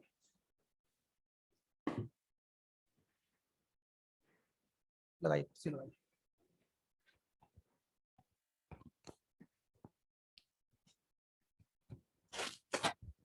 कोई भाई अपना विचार व्यक्त करना चाहता है तो भ्राता जी हमारे साथ हैं। 2 मिनट के लिए आप बोल सकते हैं। 2 मिनट में अपने कुछ विचार, अपने भाव व्यक्त करना चाहते हैं। आदरणीय भ्राता जी ने पूरी प्रामाणिकता से जो उन्होंने अपने अलग अलग शास्त्रों के अध्ययन के द्वारा विश्व स्तर पर जो रिसर्च होते हैं उन अनुसंधानों को पढ़कर जो पूरा डाटा कलेक्शन किया है वो आपके सम्मुख रखा है।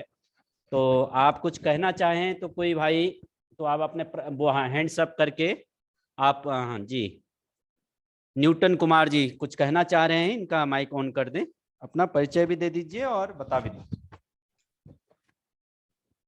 न्यूटन कुमार जी जुड़े। ओम भ्राता श्री। ओम। आवाज नहीं आ रही आपकी। ओम ओम भ्राता श्री। अच्छा मोबाइल से देखते हैं सर, मोबाइल से देखते, उससे नहीं आ रहा होगा आवाज। हाँ ठीक आ रही है आवाज, बोलिए जी। आ रही है आवाज? जी आ रही है जी। सबसे पहले तो ओम आदरणीय भ्राता श्री राकेश जी को भी और हमारे स्वामी पुण्यदेव जी को भी कार्यक्रम का जानकारी बहुत अच्छा मिला हम लोगों को। इसी का जवाब हम लोग नहीं दे पाते थे अंग्रेजी डॉक्टर लोगों को, आज जवाब देंगे उनको हम, मतलब कल से जवाब देने के लिए शुरू हो जाएगा। बहुत अच्छा वक्तव्य सुने, बहुत ध्यानपूर्वक से सुने और बहुत अच्छा से आपने समझाया, जो हम लोगों का माइंड में सेटअप हो गया। उनका एक एक बात का हम जवाब दे सकते हैं। जी भ्राता सिंह, बहुत बहुत बस यही धन्यवाद। कहना चाह रहे थे। ठीक जी, आलोक जी कुछ कहना चाह रहे हैं, अपने वीडियो भी ऑन कर लें।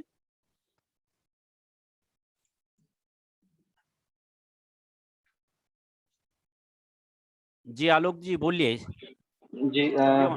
जी मेरी आवाज आ रही है? जी जी। ओम जी, पहले तो आप लोगों को शत शत नमन।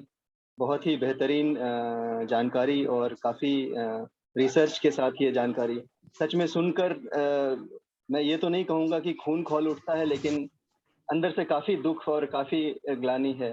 और इच्छा ये है कि कुछ ऐसा किया जाए जिससे कि इसको हम लोग छोटे-छोटे पैम्फलेट या पता नहीं क्या करें और जन-जन तक इस चीज़ को पहुँचाएँ। तो अनुरोध यही है कि इसको किसी प्रकार से छोटे-छोटे टुकड़ों में या शायद फ़ोटो की तरह व्हाट्सएप के छोटे-छोटे ऐसे बनाकर पता नहीं क्या करें। मतलब सच में अब ऐसा लग रहा है कि अपने सारे नोट्स को मैं फ़ोटोकॉपी कराऊँ और जन-जन तक पहुँचाएँ इसको। मतलब इसमें हमें सच में काम बहुत ज़्यादा काम करना है।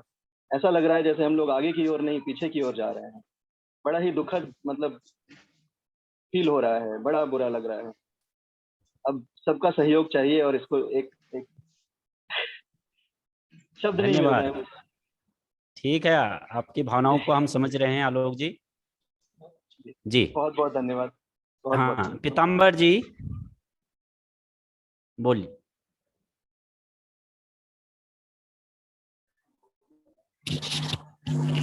ओम जी भ्राता जी, मैं गुवाहाटी असम से बोल रहा हूँ।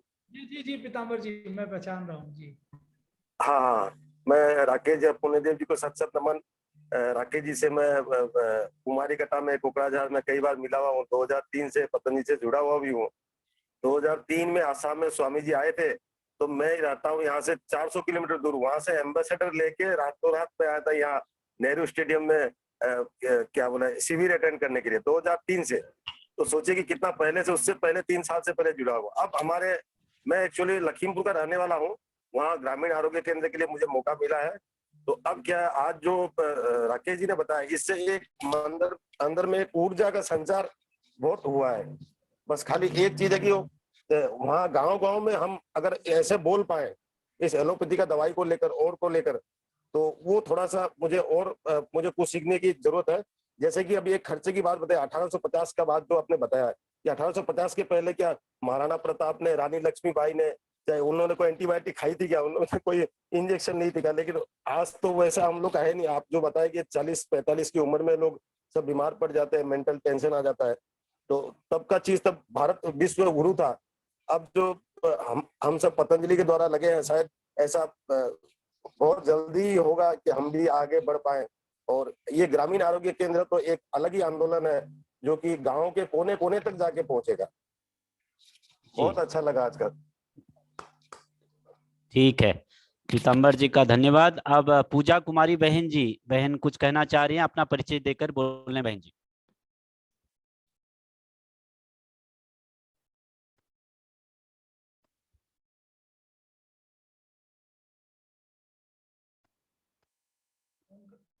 माइक ऑन कीजिए अपना।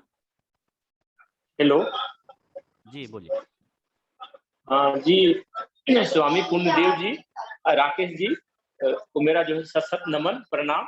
और आप लोगों के मार्गदर्शन में जो है सो हमें अपनी संस्कृति, अपनी सभ्यता के बारे में जो है सो हमारे ऋषि मुनियों के जो परंपरागत ज्ञान है उससे हम लोग को अनभिज्ञ करके रखा गया है।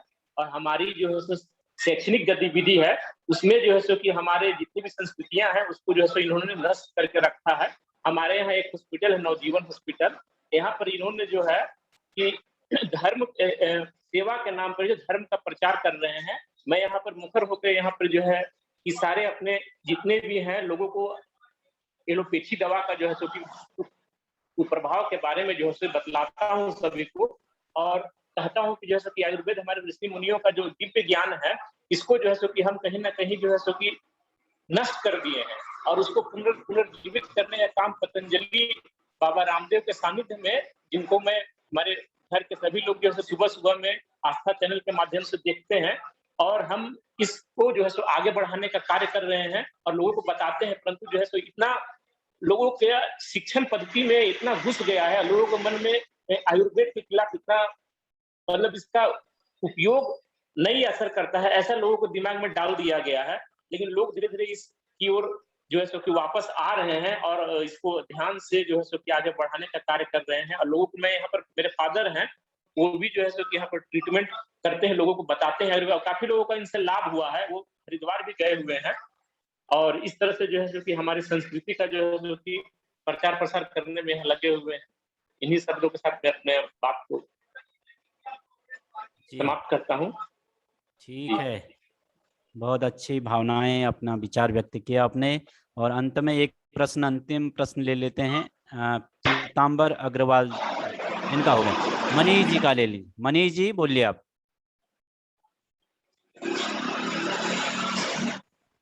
ओम स्वामी जी। ओम स्वामी जी। स्वामी जी बोलिए। स्वामी जी मेरा प्रश्न था कि जिस तरह से एलोपैथिक का आजकल ये ऐप के माध्यम से जो दवाई प्रिस्क्राइब्ड कराया जा रहा है, तो वैसा आम जनमानस के लिए ना हो, परंतु ग्रामीण आरोग्य केंद्र या चिकित्सालय के जो संचालक हैं, उनके लिए ऐसी कोई व्यवस्था हो जाए जिससे कि यानी डॉक्टरी प्रैक्टिस के तौर पर जो दवाई प्रिस्क्राइब किया जाए, तो उसमें वो डॉक्टरी पेशेवर बात होनी चाहिए। ऐसी कोई ऐप के माध्यम से या फोन कॉल के माध्यम से सुविधा होने की क्या कोई व्यवस्था है भविष्य में, या अभी है? एलोपैथी की पूछना चाहते हैं, आयुर्वेद ओम। आप ऐप के माध्यम से एलोपैथी का परामर्श करना चाहते हैं कि आयुर्वेद का? आयुर्वेद का अपने जो पतंजलि आयुर्वेद की जो दवा है, तो वो प्रिस्क्राइब, जैसे औषध दर्शन तो हमारे पास है ही, लेकिन उसमें होता है कि किसी रोग में, जैसे आज श्रद्धेय स्वामी जी सुबह में बता रहे थे कि सोसारी गोल्ड 1 का 2 कदम नहीं चला जा रहा था, उसे मैंने क्या किया कि सोसारी गोल्ड 2 गोली दिन में 4 बार दिया। तो ये तो निर्णय लेने का कार्य तो एक चिकित्सक ही, कुशल चिकित्सक ही कर सकते हैं ना। तो इस तरह से अब सोसारी हम दे रहे हैं किसी को, लेकिन उस पर असर ही नहीं हो रहा है, तो उसका डोज कितना बढ़ाया जाए? कि हर दवा का तो एक असर होता है, कहीं ज्यादा हो गया या कमी हो रहा है तो फिर तो बदनामी हो जाएगी। इसी माध्यम से मैं जानना चाह रहा था आयुर्वेद के लिए। एलोपैथ के लिए तो ढेर सारा है। देखिए, पतंजलि की ओर से टेलीफोन के ऊपर कंसल्टेशन की व्यवस्था की गई है। आप टेलीफोन के ऊपर तो कंसल्टेशन ले सकते हैं, लेकिन बेहतर ये होगा कि जिसको बीमारी है वो अपने आसपास चिकित्सक को दिखाए। पतंजलि के वैद्य उपलब्ध हैं तो पतंजलि के वैद्य को दिखाएं, आसपास नहीं है तो थोड़ा दूर जाकर दिखा सकते हैं, नहीं तो आसपास कोई और आयुर्वेद का अच्छा जानकार है उसको भी दिखाया जा सकता है। लेकिन वीडियो कॉन्फ्रेंसिंग पर अभी ऐसी व्यवस्था नहीं है। लेकिन पतंजलि ने अभी और लोग घर पर कैसे योग, आयुर्वेद, नेचुरोपैथी से उपचार करें, उसके लिए ऑर्डर में एप्लीकेशन के ऊपर एक और, औषध दर्शन में तो उपचार है लेकिन कुछ है और डिटेल में योग, आयुर्वेद, चिकित्सा और डाइट क्या लें, उसके लिए पतंजलि ऑर्डर मी एप्लीकेशन आप डाउनलोड करें तो उसमें पतंजलि वेलनेस के नाम से एक बुक पूरी लॉन्च की है, जो पतंजलि के सारे डॉक्टर्स ने मिलकर पूज्य स्वामी जी आचार्य जी के मार्गदर्शन में लिखी है। तो उस बुक्स को आप डाउनलोड करके रख लें, उसमें सारी बीमारियों के बारे में चर्चा है। लेकिन गंभीर रोगी है तो उसको ट्रीटमेंट के लिए योग्य वैद्य के पास ही भेजें, वही आदर्श तरीका है। अभी तो देश में कानून ऐसा ही है कि देश में कोई व्यक्ति डायबिटीज का इलाज होता है ये बोल नहीं सकता, कह भी नहीं सकता, उसके ऊपर वो जादू का इलाज वाला जो कानून है वो लागू हो जाएगा, उसको जेल के अंदर डाल दिया जाएगा। डायबिटीज ठीक हो सकती है, बीपी ठीक हो सकता है, हार्ट की बीमारी ठीक हो सकती है, ये कोई कह नहीं सकता कि इसका इलाज हो सकता है, इसका क्योर हो सकता है। तो इसमें तो समय लगेगा। जो आप वैद्य अपने गुवाहाटी में है तो गुवाहाटी में दिखवा लें, और थोड़े दिनों में भी पतंजलि वेलनेस सेंटर हर शहर में खोल रहे हैं। गुवाहाटी में एक योगग्राम जैसा नेचुरोपैथी का सेंटर भी खोला जा रहा है जी। और किसी को लेना? तो आज के इस कार्यक्रम को यही पूर्णता की ओर आगे बढ़ाते हुए अंत में आदरणीय भ्राता राकेश जी का सभी ग्रामीण आरोग्य केंद्र संचालकों की ओर से, साथ ही साथ हमारे एकल परिवार के कार्यकर्ताओं की ओर से धन्यवाद देते हैं कि उन्होंने अपना अमूल्य समय निकालकर इस कार्यक्रम में भाग लिया। और आप सभी भाई बहन भी बहुत आज आपने काफ़ी नए अनुभव लिए होंगे इस कार्यक्रम से। तो कल प्रातः काल की फिर तैयारी कीजिए नए सत्र की। कल युवाओं के लिए भी योग है, और जितने भी हमारे एकल परिवार के हैं या कार्यकर्ता हैं, क्योंकि एलोपैथी और आयुर्वेद की बात हो रही है, तो इस आयुर्वेद चिकित्सा पद्धति को आगे बढ़ाने के लिए ग्रामीण स्तर पर एक प्रोजेक्ट शुरू किया है, जो ग्रामीण आरोग्य केंद्र, जो भी भाई बहन इसको खोलना चाहते हैं या इस कारोबार से जुड़ना चाहते हैं, अन्य भाई बहनों को भी आपको प्रेरणा देनी है। तो वर्तमान ग्रामीण आरोग्य केंद्र कम से कम 4 खोलने का प्रण है। अपने जिले में 4 क्षेत्रों में 4 दिशाओं में 4 केंद्र खुलवाएं। उससे भी एक बहुत आपको भी मदद मिलेगी। अपने दुकान से कम 10-15 किलोमीटर दूर अन्य तहसीलों में अपने परिजनों से तो दूर लोगों को रोजगार भी मिल जाएगा, और इस सेवा का भी अवसर मिलेगा, और इस आयुर्वेद की भी सेवा हो जाएगी, स्वदेशी की भी सेवा हो जाएगी। सभी को पुनः प्रणाम करते हुए अब इस कार्यक्रम को यही पूर्ण करते हैं। तो अंत में भ्राता जी का पुनः सबकी ओर से धन्यवाद करते हैं, और उनसे निवेदन करते हैं पुनः जब भी हम आपको आमंत्रित करें, आप जरूर हमें सहयोग करेंगे और आपका आशीर्वाद पुनः हमें मिलेगा। तो सबको मेरा प्रणाम। ओम शांति ही शांति ही शांति।